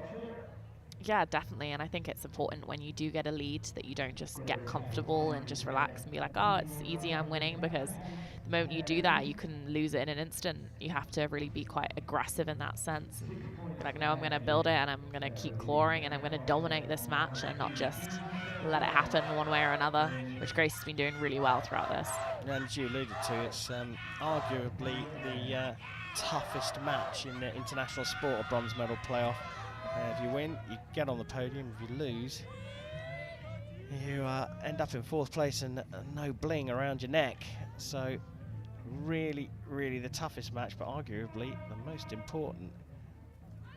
Definitely one of the most important of these people, and finishing 4th, it actually means you're one of the few people in the competition that you've unfortunately had 2 matches that you've had to do and lose. It's a horrible place to finish and to feel. So there will be a lot of pressure on these archers. Start of the 5th, and Cajanair France trailing, as you can see, by 6 points to shoot first. And look at that wind buffeting her now. It's a lot on. You can see all the tension in her front hand as well. Really impressive. She managed to get a 10 for that. She's waited a while.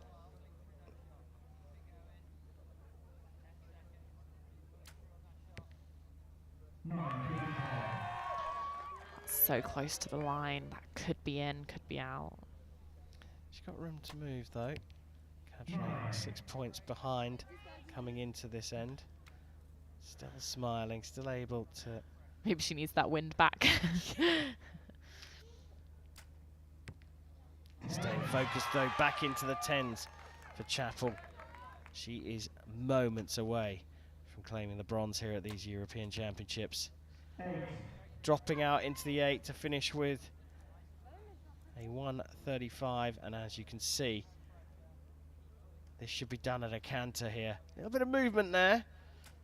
Nerves coming in perhaps, but finishes with a beautiful 29, a great 10, and a 1:43. And Grace Chappell of Great Britain is the European bronze medalist here in Lilleshall. Ella, really impressive. I mean, you want her on your team, don't you? Yeah, for sure. I really like her as a person, but she's also been shooting so well this year with so many personal bests. Been shooting in the 690s in qualifiers, and she even shot like a 147 the other day when they were doing a training camp. So she's a really good archer, and she's got a lot of potential. She's improved a lot this year, and I think I'm going to be seeing a lot more of her, both doing well in the UK and abroad with us. And I could just giving a nod to her teammates who are cheering her on right the way through that. Grace Chappell has finally shown a little bit of emotion there. Big smile on her face, very professional right the way through that. And there is confirmation that the British archer has taken bronze here in the compound under 21 women's individual category at these European Championships.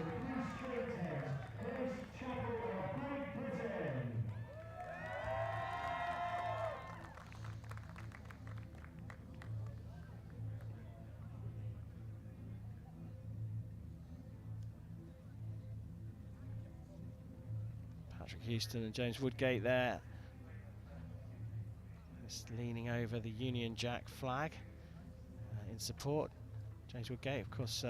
Patrick Houston took part in the Tokyo 2020 Olympic Games. Woodgate was in the British men's team that took gold yesterday. And we take a look back at another future star for Great Britain, Grace Chappell, who has just claimed the European bronze medal. The attention to detail, the discipline, the pinpoint focus, pretty impressive, isn't it? It definitely is. You can see the focus and determination from her throughout. There was a lot of grit in that match, and saying, no, I'm not giving up, I am winning this, and I will carry on and not just give up. And that's definitely what she did. It was just a continual, I'm going to keep going and I'm going to dominate this match, and she just built that lead right from the start and carried on. It was really impressive to watch. And what's worth noting, we saw a quick shot of the British team just before those highlights. And you also saw Penny Healy there cheering on a recurver, cheering on a compound archer. The spirit in the team at the moment looks incredible. It's really positive right now, and even more so I think with the junior team, it's quite integrated with the compounds and the recurves, and everyone does support each other, and it's becoming the same I think in the senior team as well. We all do go out and support each other, and if we're not shooting and the recurves are, we'll go and find them and cheer for them, and vice versa. We're all really there for each other, and I think that's really shown a lot this year with the success from both sides of our program. Promising signs if you're a fan of British archery. Put on a great show here as well, Archery GB.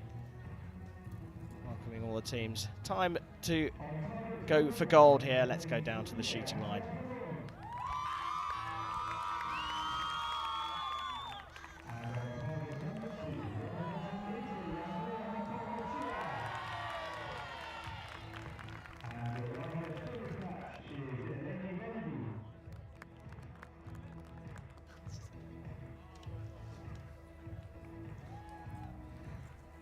Well, an interesting matchup here. Hazel Burun of Turkey on target number 1, going up against Andrea Moccia of Italy on target number 2. There is Moccia. Ella, we've seen Moccia a couple of times this week. She's appeared in medal matches. We've seen 2 different sides of her as well. A couple of days ago, absolutely nailed, focused. You couldn't take her eyes off it. Yesterday, she looked a little bit more relaxed and actually shot a little bit more comfortably. We haven't seen Burun here yet, so she comes with a little bit of a disadvantage having not shot on this field. I think there's a little bit of disadvantage for sure, but a few of her teammates have shot on this field, so hopefully they've communicated with her about what to expect and what it's like and everything like that. Whereas her opponent has shot here herself, so she can just figure out from what she's experienced yesterday. Arguably the best conditions that Moccia has experienced though on the field here. It's completely, well, not quite settled, but you can see that wind is just a little gentle breeze now.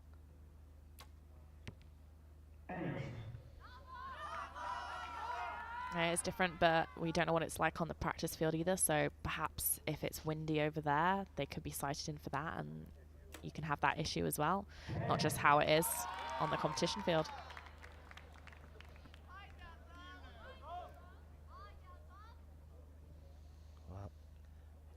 All the other archers that have come out here just drifting off to the left for a 26.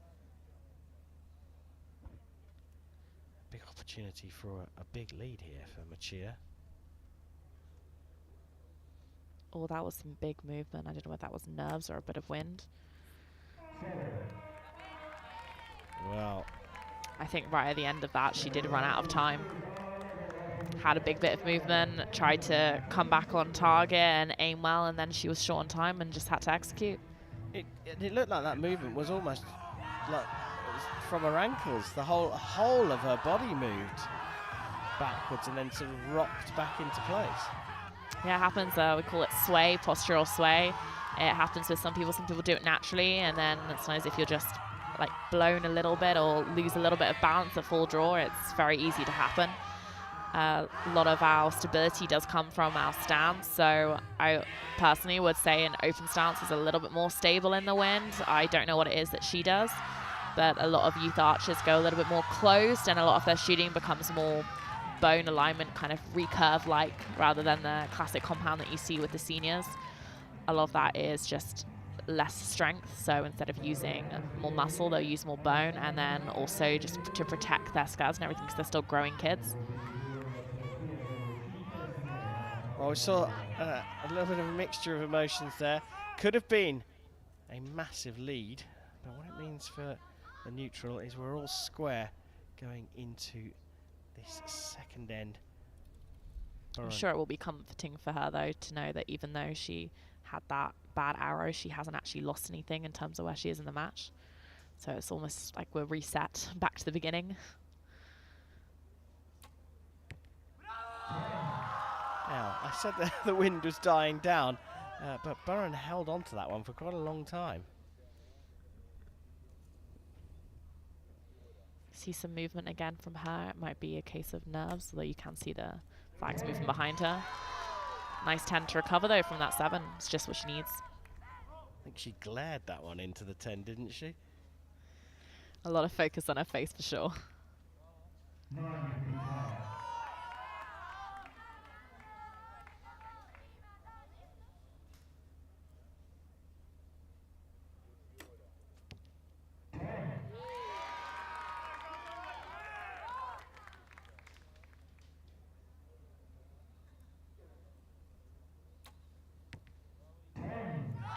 Impressive from Byrne.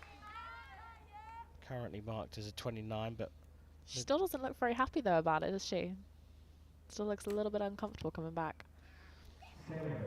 what on earth is going on with the 3rd arrow from Machia? That's the 2nd time in a row that she's dropped the 3rd arrow. She gets through to a 53 by my calculations. Anything in particular? Well, she's kind of giving us an indication of what happened. I think she just got a bit nervous and dropped her front arm when it went off. She's talking about it there. She's saying, you know, like I was steady and I was in the middle, and just at the end it dropped, and it probably was a little bit lack of pressure. So, you know, as we were saying earlier, you've got to be really the same with your pressure on the front and the back, and if you lose a little bit on the back, then normally you fall on the front, and vice versa. If you fall too much on the back, then your front arm and your front aim will raise high. Yeah, I think it's very difficult for the unofficiated to see what's going on, but you hear the coaches talking about keep moving, talking about pushing and pulling, pushing the front hand and pulling with the back hand in equal measure. That's effectively what you just said. Yeah, it's about the pressure and just keeping them equal. It doesn't necessarily have to, you don't have to like pull the bow apart and be really aggressive in the shot, but it just needs to be completely equal and balanced with the front and the back, just because the way our bows work, as we said, there's a hard wall on it. You can't do one more than the other, otherwise you won't be able to aim well. I recommend a bit of yoga if you're into archery. Pushing and pulling at the same time to keep your balance. Machia here, trading by 2 into the 3rd end. She's been dropping her 3rd arrow per end, but has been striking the middle of the target regularly with arrows 1 and 2. She's back in the 10s here. You have to say, the momentum at the moment is with Takia's Barrow. Looked like a really nice shot from her, probably the best one that she's done.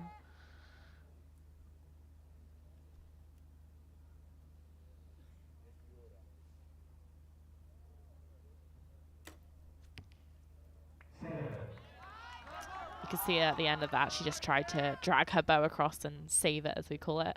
So I'm guessing it probably broke a little bit left and then tried to drag it back and didn't quite manage to do it enough. Bit of bow quando, we call it in commentary towers.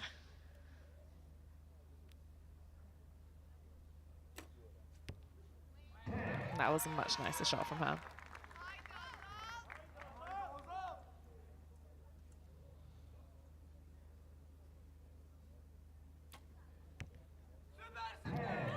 Well, it's been a brilliant end from Byrne. She came in with a 2-point lead and she's built that one up to 4 points. It was another dropped arrow, this time the 2nd one from Machia, and tricky times for her. Contrast on the Turkey side of the shooting line as Hazel Byrne leads by 4. Ella, have you ever played golf? No, actually, no, I haven't. I'm getting a feeling that Machia is having the same experience as I get when playing golf. You can play an absolute blinder of a shot, and then the next shot, you've got no idea why, but it goes off in the wrong direction, and that seems to be what's going on here. Well, hopefully, I think she does know what's going on at least here, so she can correct it, and if not, she does have that coach behind her to be able to help her either correct the mistake or just get it out of her mind and reset for the next end. Yeah, that's the thing, isn't it? Having that coach there is so important, isn't it? And not to the coach is critical. I mean, you wouldn't get to where you've got to without a support team around you. Yeah, the people around you are so important, partly for your technique, partly for your equipment, but also for your mind. I mean, the coach I have that I see at home for things with to do with like my shooting and technical is not the same person that comes away with me abroad and is behind me on the line. And they do have really different roles. The person behind you abroad, you just want them to be super confident in you, and you need to trust them so much. So they can just give you that confidence when maybe you don't have it yourself. Well, talking about trust, and Machia there trusted in herself to completely restart her draw. She almost ran out of time, but somehow managed to get a 10 with her first arrow, and as you can see, has closed the gap up by a single point. Penultimate end here. It's just a little bit out high in 9, but still very nice, and she had a little nod at the end, so she knows why. I think she's starting to get back into the rhythm. It's just whether it'll be enough.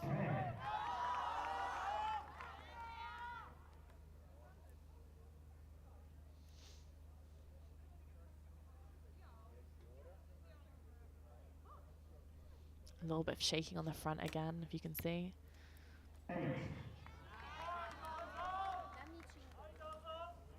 you saw her gesturing, she was showing like front hand kind of swinging, so what we call talking of the bow. So it may have been a little bit of nerves her doing that, or maybe a little bit of breeze, but that's what she could feel, and her aim wasn't so good, and then it flew out left. Sorry, right. Well, it's been a tricky matchup for Andrea Machia of Italy. By contrast, Hazel Burren, well, it's never really that surprising seeing a handy Turkish archer, is it? No, they're pretty impressive, actually. We've seen a lot of Italians and Turkish archers today out on the field, and both of them have a really good compound program and do really well both in the juniors and in the seniors, so it's not surprising at all, that's for sure. And overall, anything in particular picking up on Burren's technique? Well, she's sort of telling us everything that's going wrong with her, but Burren's just quietly building up her lead. Yeah, hers has become a lot more solid. When she started off, her front arm wasn't so strong and wasn't so steady. There was a little bit of movement. It never really had the direction to the shot. But then I think in the second or third end, it was more the second end, she got that back, and you can see like when she finishes her shot, that front arm is still pointed directly at that 10, and her back is really straight and smooth through the shot, and that gives a lot of direction and accuracy to the shot. Hers is quite different, actually, from her opponents. Machia trails by 6 points. This is a big ask, but she goes first, and she's going to want to put down some big scores.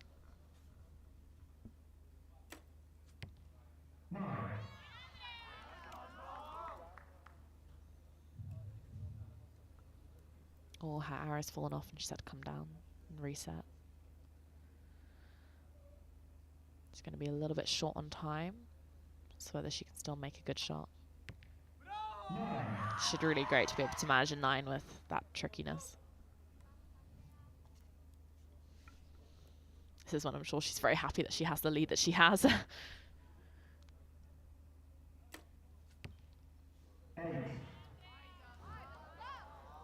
Just got a feel for Machia, especially if she does know what's going wrong. It could be incredibly frustrating. Yeah, it definitely is.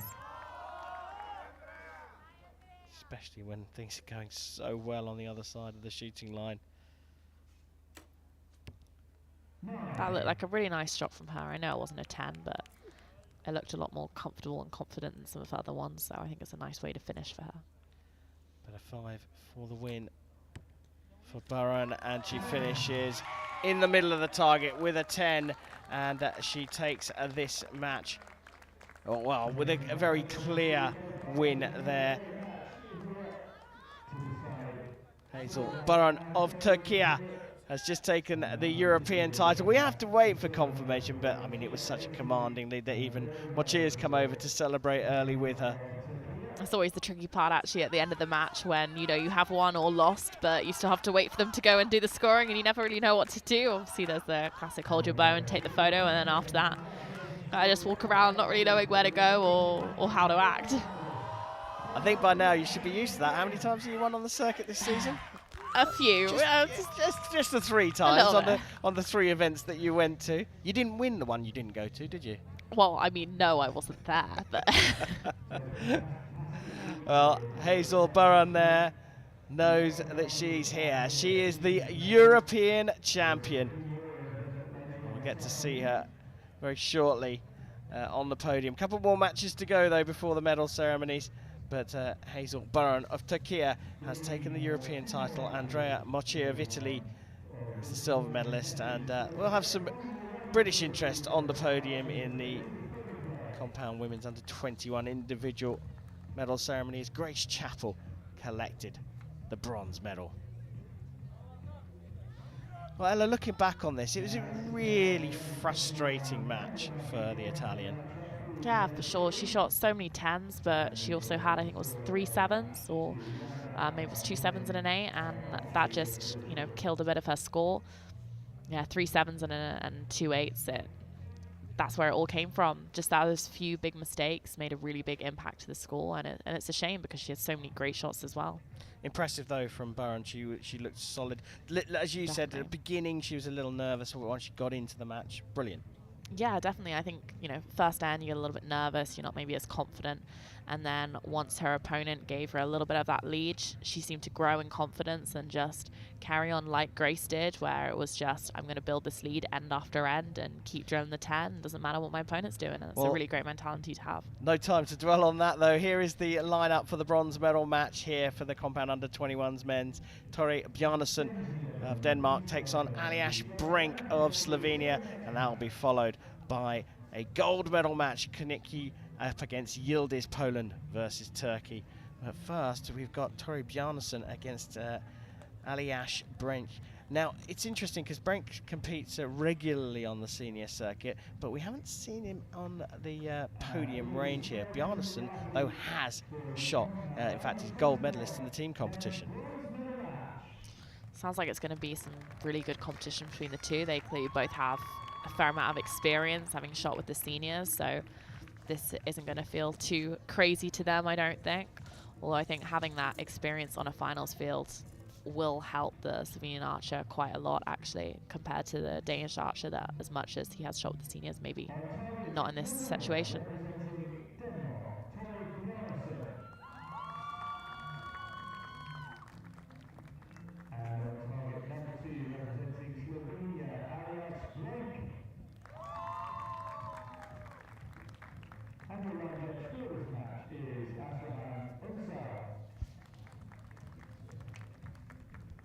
So, the last of our medal matches to be decided here in this morning session. Well, morning is about to turn to afternoon, in fact, just a little bit before midday here, local time.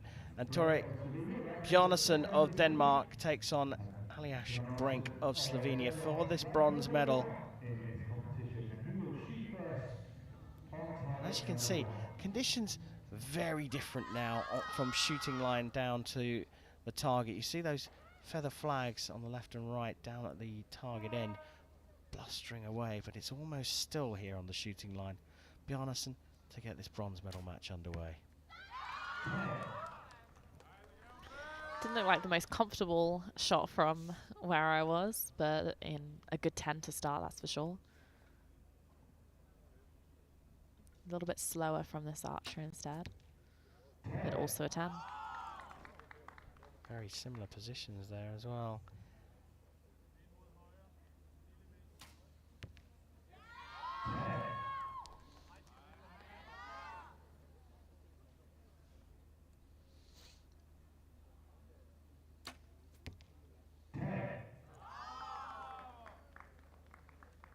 Impressive, certainly on scoreline here. 29 for the Dane.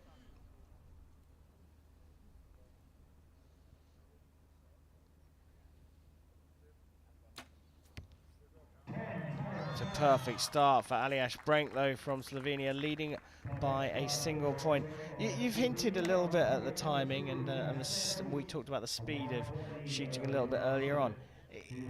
If you shoot fast, if you can train yourself to shoot fast, does it add a little bit more pressure on your opponent because they don't have as much sort of downtime between shots? It honestly depends on the opponent. Some people like to take their time between shots and have a lot of breath, and some people actually really like to just shoot, shoot, shoot, and actually disrupting them, and having a slow archer can disrupt their flow.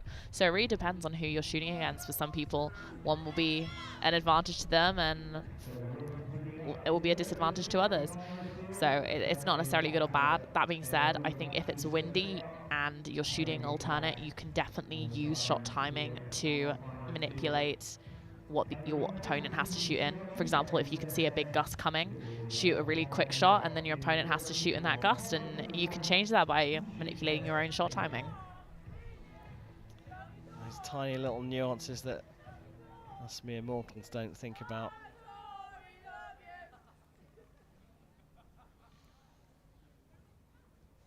So it was a perfect start from the Slovenian. 30 out of 30 for Brenk. So Tore Bjarnason from Denmark, who only dropped 1 point, will shoot first in this second end.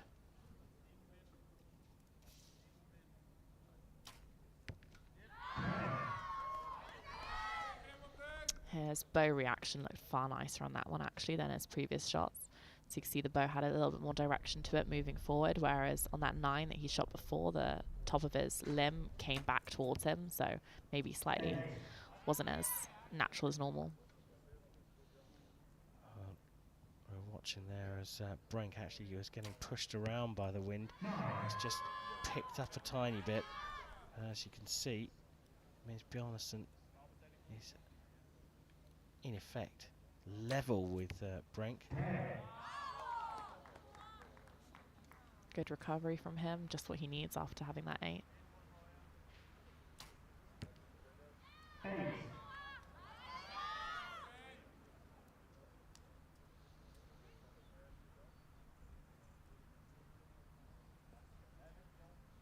a lot of movement on his front. If you look at his rod there, I think he's really getting blown around. And I think right at the end of that, he also just dropped his front arm a little bit. Maybe from a bit of fatigue, you know, when you're up for ages trying to battle the wind, you forget to fully finish your shot and you think it's okay, but it's not until you see where the arrow lands. It was interesting, that first arrow from Bjarnason, absolutely peach plum right in the middle of the target. And then the wind went up to almost exactly what you said. He got the arrow out before the wind picked up, and then they were both then affected by the wind through the rest of the end. Yeah, definitely. With wind and conditions and alternate shooting, you for sure can manipulate who's shooting in what and whether you are or not if you're smart about it. But equally, I've seen people try and do that and really mess themselves up because they've been shooting so far out of their own comfortable shot timing that, you know, they've been shooting poorly and yes, making their opponents shoot in bad weather, but not helping themselves. So you don't want to do it to too large an extent. Yeah, but fine balance, right? yeah, definitely. But if you can just a tiny bit, then you could pull an advantage using some strategy. Well, we don't know whether it was strategy from Bjarnason or whether it was just in the lap of the gods. But for sure, the wind has picked up. You remember, right at the beginning of the match, there was almost nothing on the shooting line, and it was blustery down at the end of the range. Now, yeah, you can see the feather flag on the far right. It's almost bending over onto the archer. There's quite a lot of breeze coming from the right-hand side.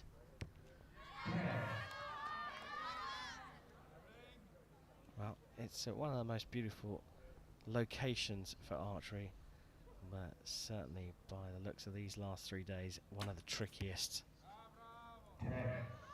Did really well getting that in the 10 with the amount that he was being pushed around then.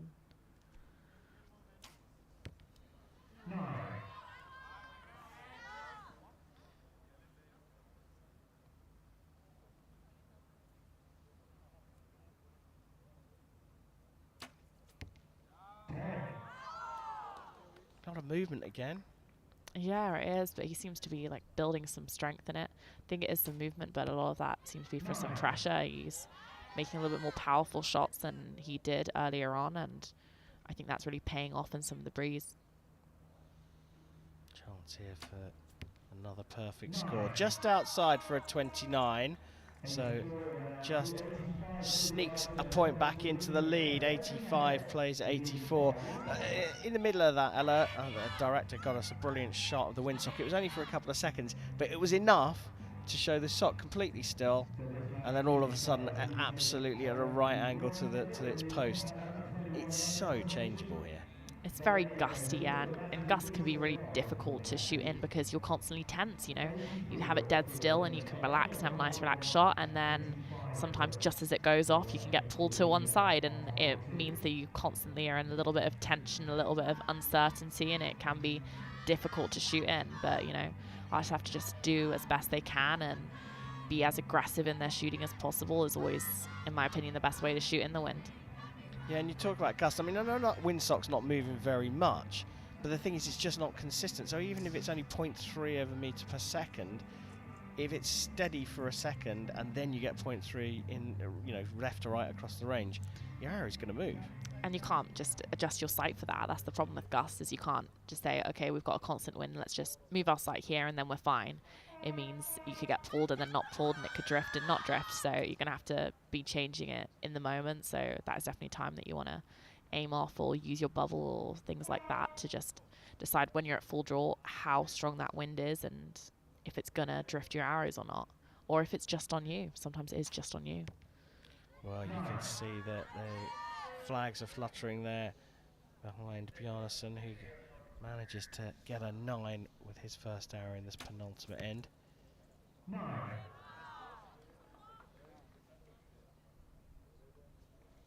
The wind actually looked a lot steadier for that shot of Brink though. 9.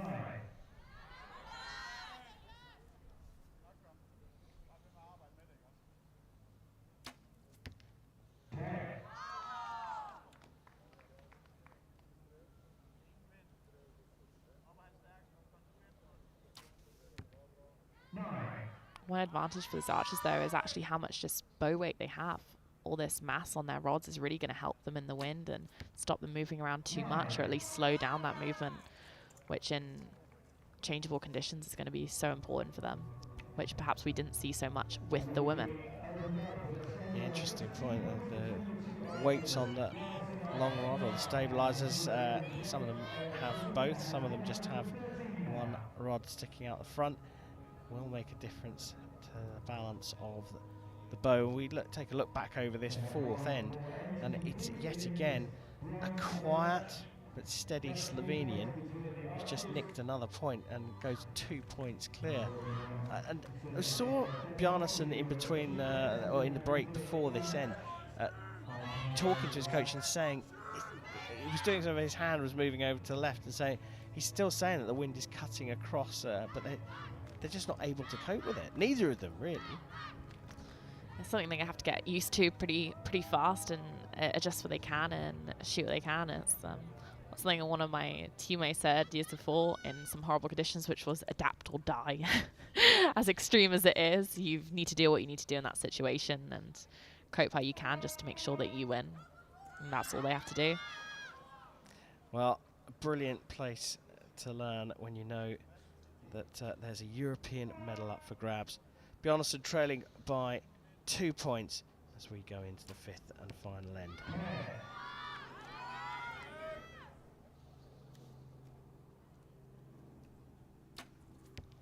Looked like a very steady shot from him, probably one of his steadiest ones today. I think some of those nerves are starting to calm down, going to the last end having such a good lead. 9.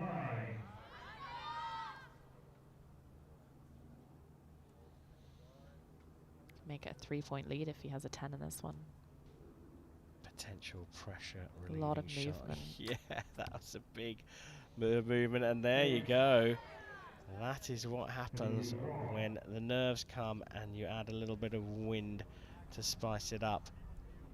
Still with a notional lead, but Bjarnason will need a big shot here and hope for a mistake, but he's drifted high and into the 8. So a little bit of wiggle room. 138 the target set. And it just looks like he's clipped the 9 line there, marked as an 8 for a measure. which gives him a 139. I think that clipped the line. I think that will get marked up to a 140. But either way, it does mean that Aljaž Brink of Slovenia is the European bronze medalist. They got those last 2 arrows out pretty darn quick, didn't they? There seemed to be quite a lot of shaking and nerves going on from both of them, which I'm not surprised or blame either of them for. You know, this is for a European title. As we said earlier, they've trained all year for this event. It's their most important one of the season. They both really want to win this, and they know they can, and it's all in their own hands.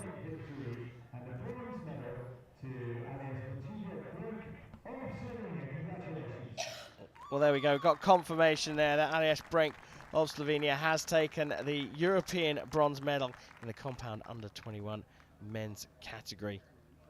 It was an up and down match, but the Slovenian was never behind. Went ahead in the first. Bjarnason drew level in the second, and then from then on, Aljaž Brink motored on carefully to the European bronze medal. We'll see him a little bit later on the podium. One more to go in this session where we're focused on compound individual medals, and that is the compound under 21 men's gold medal match. First up, we take a little look back over Bjarnason versus Brink.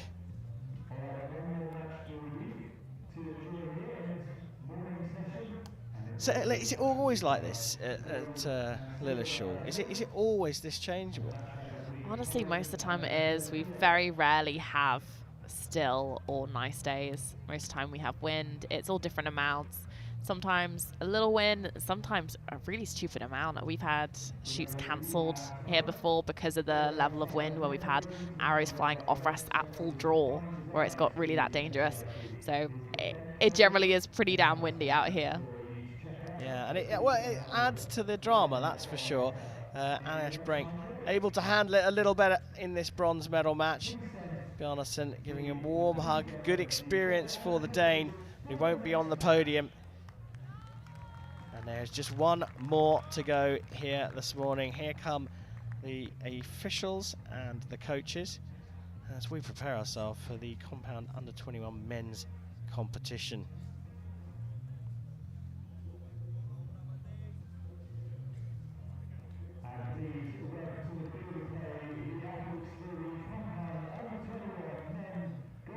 Well, here we go. Time for a gold medal match in the compound under 21 men's individual tournament here at the European Championships. It's the first time we're going to see a Polish archer on the finals range. Poland taking on Turkey. Let's go and meet those two athletes.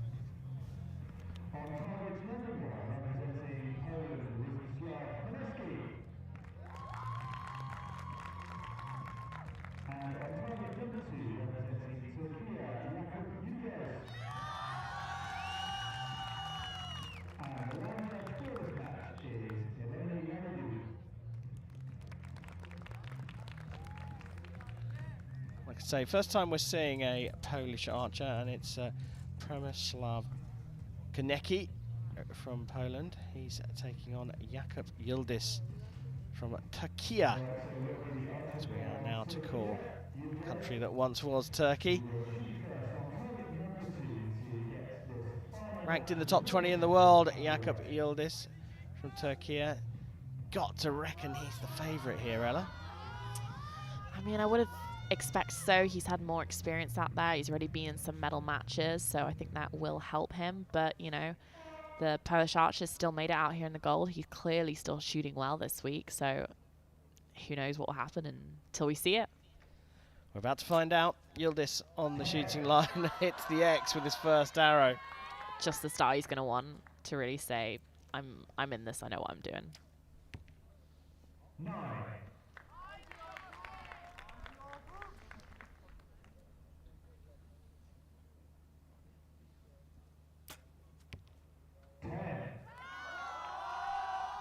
It's a lot of confidence from him if you watch him when he shoots and just finishes it.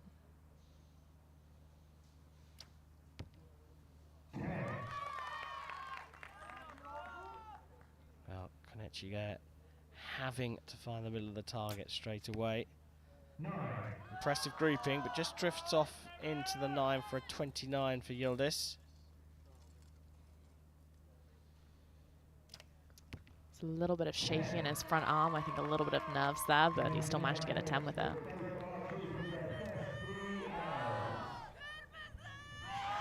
So 2 29s to get us underway, and despite that shakiness, as you spotted, Ella, high quality, isn't it?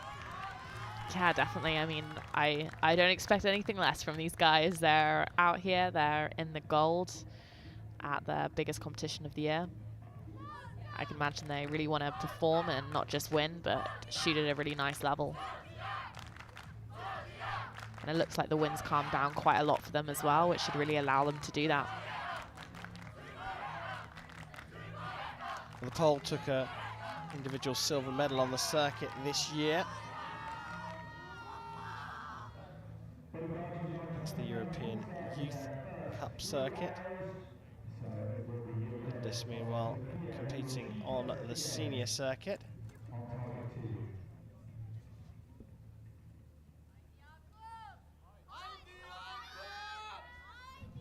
And it will be Yildiz to shoot first. They're all square as we go into the second end.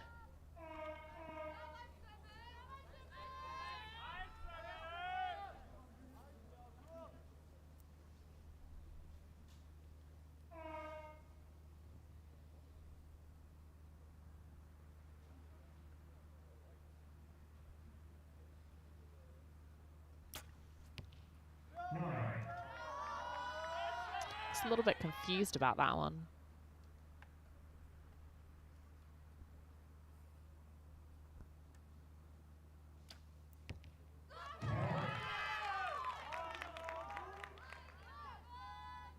It's a really nice response from him and definitely what he needs.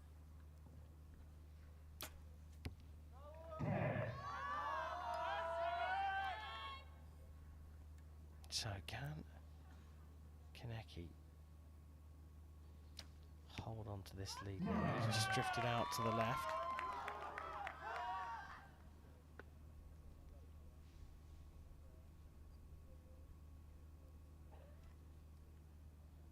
See a little bit of movement on the front. Still gets an amazing X for it. Impressive stuff from the 19-year-old. Sets a 58 as the target. And that's a target that's met. Both of them shooting 229s to get this match underway. There's a little bit of shakiness. There's a couple of shots that haven't been absolutely perfect. But because they're pointing in the right direction, they're getting some big scores here, but at this level, junior level. Yeah, definitely. They're doing really well, and shaking doesn't necessarily mean a bad thing. I mean, I always think if you're shaking because you're nervous, that's just adrenaline, and adrenaline isn't a bad thing. You know, it's what makes us strong enough to fight a bear or lift a car or anything like that. It's actually quite powerful. So long as you have a really positive mindset about your shaking, you can do actually a lot better with it rather than bad. And as my coach has said to me before, just shake it into the 10. It's fine. Brilliant. It's interesting as well when you look at Yildiz's record. European Outdoor Champion in 2021. He's got a team gold last year on the High-End Archery World Cup circuit and a team silver this year. That's at senior level. So he's used to a big game. Yeah, he definitely is. He has a lot of experience on finals fields, and one's much bigger than this as well for World Cup medals. So I think that will make him a lot calmer and a lot more confident maybe than his opponent. Right, he's shooting first. They're all square, 58 points apiece as we go into the third end. It's a really nice start from him.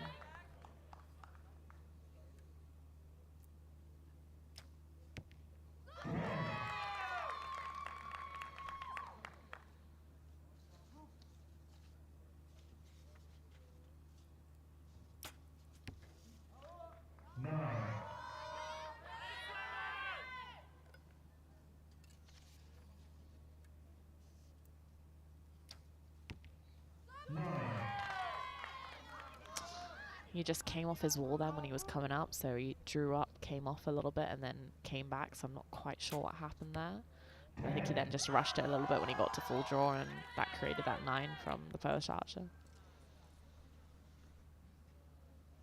Well, the quality here is great. Well, there was a bit of Bo Kondo. We talked about not working out as well as he wanted to.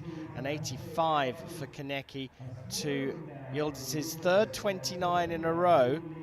And he now has a 2-point lead. Did you see anything in particular with that last shot? That, I mean, other than obviously the massive movement at the end, was there anything before that that gave us an indication that It just seemed go a lot wide?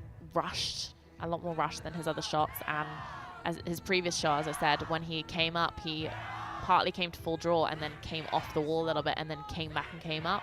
And he seemed to then rush that shot, shoot the 9. He probably had that in his head a little bit into the last arrow, and looked like he just got to full draw and shot it pretty much immediately, rather than taking a little bit of time that maybe he needed and to get himself settled. And the way that Yıldız is shooting a 2-point lead may well be enough. 6 arrows to go each archer, though. 6 arrows to go. Yeah, it's still possible that that lead can switch, but with how well he's shooting and how few points he is dropping, it's a pretty dominant lead for the last 2 ends.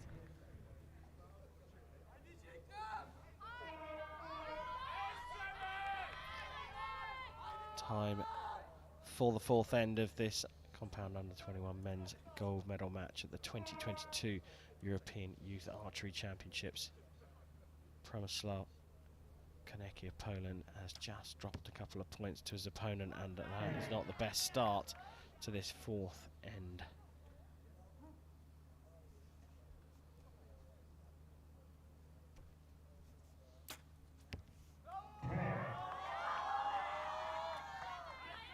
He looks a lot relaxed there with some smiling afterwards. I think a lot of pressure has been taken off him now, especially since his opponent just gave him an extra 2 points for a lead. Overcorrection, tried to bring that one back in. This gap could suddenly look massive. It is another 10 and another 2 points gained. And you just look at that total on the right hand side, give you an indication of how things are starting to go a bit backwards, and now getting blown around by the wind. You could see he was being really hesitant on his trigger there, or he was almost going to execute and then stopped and back and forth, and I think that was probably from a lot of wind and his sight just moving around so much. And a perfect from Yıldız. He has put the accelerator down here. He is going to be leading by quite a considerable margin. I think it's 7 points at the moment. We'll wait to see confirmation that Yıldız, he's just stepped up 29, 29, 29, and now in this 4th end with a 30. We take a look back at his shots and his smile, as you pointed out, Ella. Once these top archers are dialed in, I'm including you in these top archers, you tend then not to really miss the middle of the target. Did you just get into a zone? Yeah, I think you do. Once you start relaxing and just enjoying and shooting how you do in practice, then you don't really miss much. It's only ever, you know, when your head gets back in the game and you realize where exactly you are in the match and where you need to, and maybe a little bit of nerves come in, then you might miss, but you're not going to miss by much, that's for sure. And I don't think this 7-point lead is going to change unless something really kind of crazy happens, maybe with the timing or something like that. Well, the Polish contingent in the crowd trying to give Przemysław here a little bit of a G up. 7 points, it's not mathematically impossible. And we've seen some misses, Ella. You've pointed out that we've seen quite a few misses in the podium matches. We have. It's definitely still possible. Anything is possible. You never know. I mean, unlikely though with the way Yıldız is performing though, right? It's unlikely, but at the last World Youth Championships I went to, there was a guy that was clean going into the last end, and he was worried about getting a record in a 150 and ended up missing and lost his match. So really anything can happen. Well, Konecki started this with the right attitude and the right performance. Gets a 10, and with that 10, closes the gap by a single point. It was 7 coming in, though. He's going to need a bit of a mistake, but good shooting. Can't deny him that. 130 is the target set. And Konecki has one more arrow to go. Back in the 10s for Yildiz. Looked like a really nice relaxed shot from him. And just one left the post archer. Hopefully he can finish nicely. Did he get the perfect? Not quite. Another 29, so back up where he's used to being with a 139, a 5 for the European title. Jakub Yildiz, last arrow. Into the 9 for a 28, his lowest score in the match. He can afford that smile because a 145 is what he has set, and that is enough to claim the compound under-21 men's European title here in Lilleshall in 2022. It was that third, after the third end, Yildiz, you mentioned it, just noticeably looked a lot more relaxed, a lot more controlled, and then shot that perfect 30. He looked far more calm than his opponent and just seemed to really get into his own rhythm and his own shooting. I think he stopped worrying about the match and the pressure and just shot how he will do in practice, and that's where it really showed and paid off, and he put so much pressure on his opponent, and today, you know, that really paid off and got a massive lead out of it. Well, look, we know that you've got other responsibilities. People were about to see Ella Gibson on camera in a minute, just giving out some medals. But Ella, it's been an absolute joy to have you in the commentary box. I hope that I don't have you back in the commentary box, because I hope I'm talking about you at the competitions, but it's been a great pleasure, and whenever you're available, we'd love to have you back. And finally, good luck. I'm going to have a go in Tlaxcala at the Hyundai Archery World Cup Finals coming up very soon. Thanks so much. Thank you for having me. It's been great. Brilliant stuff. That was the expert analysis from the world #1, and a real treat to have in the commentary box Ella Gibson from Great Britain. She's got some responsibilities out on the field of play to hand out some medals, and it's British athlete out there that's going to get a medal from Ella, as we take a little look back over this gold medal match where Jakub Yildiz pulled away from Przemysław Konecki to take the compound under-21 men's gold medal, and that is the smile of a European champion. Don't go far. We'll be back with the medals very soon.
Ladies and gentlemen, the victory ceremony for the compound under-21 women's competition. Time now for the victory ceremony for the compound under-21 women here at the European Championships. And for those of you that don't know what Ella Gibson looks like, well, you're going to get a chance to see her as she's handing out the medals in this one. There she is in the middle. She was a delight to have in the commentary box here this first session on the individual day at the European Championships.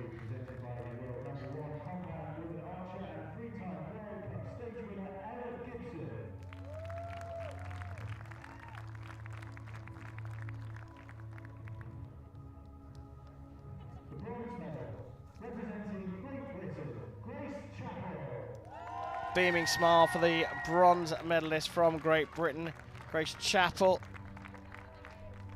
Confidently beat Candice Cadronnet of France, and is very happy with that bronze medal that she's claimed here at Lilleshall. shaking hands with the world #1 role model and perhaps future teammate, Ella Gibson.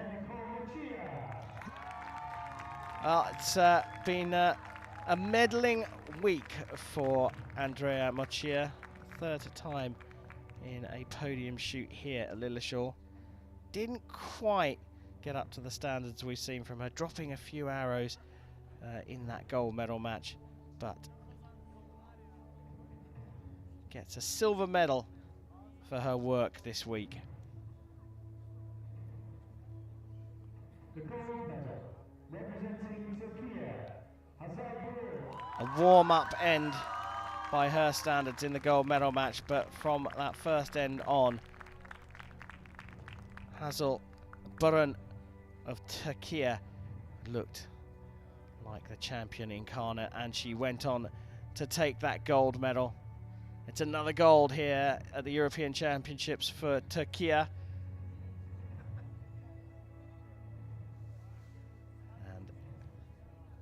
Hazel Burun gets to celebrate with her national anthem. the national anthem of Turkey.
Well, that is the compound women's under-21 category sorted out. Chappell with bronze, Mochia with silver, and Burun with the gold medal. And of course, the obligatory podium photos for the three medalists.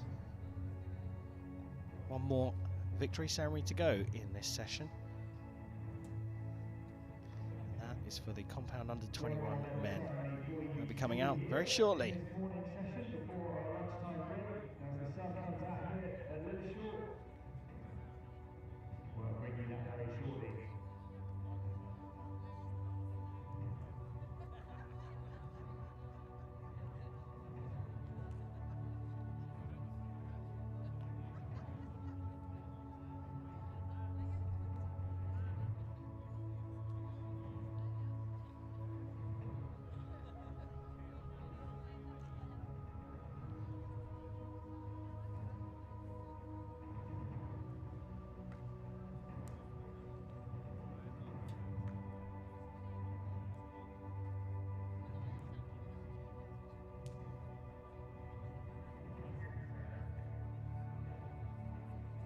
Ladies and gentlemen, the victory ceremony for the compound under-21 men.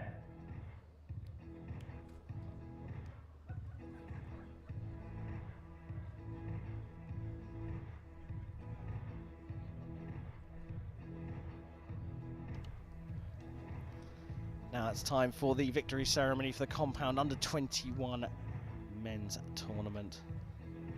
The last of the action here for the compound archers here at Lilleshall. Rumour has it they've thoroughly enjoyed their time here. Presented by the chairman of the Flexus Trust, Christopher Brown. The gifts will be presented by World Archery Executive Board Member and Chair of the World Archery Athletes Committee, Naomi Folkart. Former Premier GB Archer Naomi Folkard, now chair of the International Athletes Commission for Archery, giving out the prizes. Bronze medal in this competition went to a very solid performing Aljaž Brenk from Slovenia. He beat Tor Bjarnason of Denmark in that playoff. Competes on the senior circuit, so very used to pressure situations. Comes away from these youth championships with the bronze medal. The first pole that we've seen on the podium range, and Przemysław Konecki has taken the silver medal in the compound under 21 men's competition.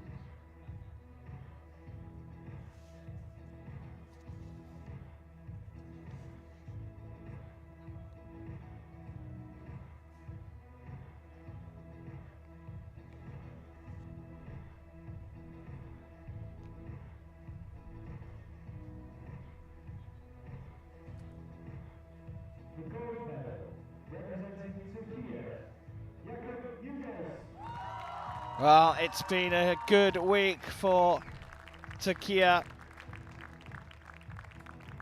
Good turnout from the teammates here, because the European title goes to the senior world number 20, but still a junior, Jakub Yildiz, the 2022 compound under 21 men's European champion.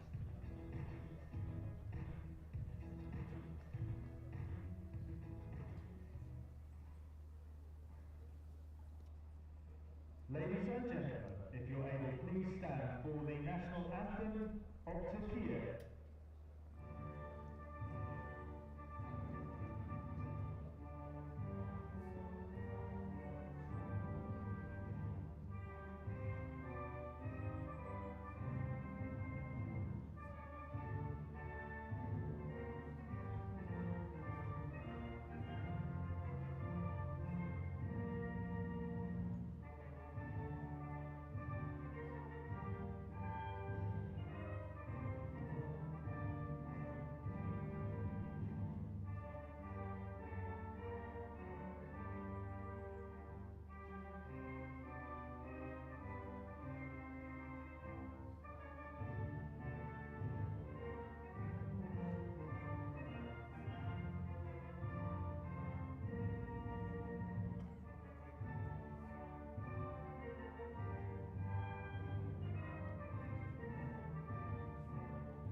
Ladies and gentlemen, please give a round of applause to our athletes.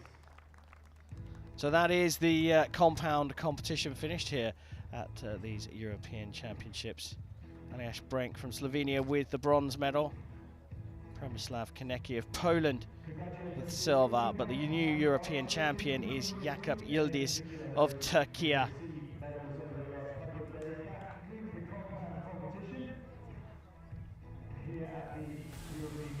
We take a look back over this fantastic session of compound archery. We saw Hayley Bolton of Great Britain taking the compound under 18 women's European title. It was bronze for Fabrizio Aloisi in the men's under 18, and Eren Kacha taking the under 18 men's gold medal.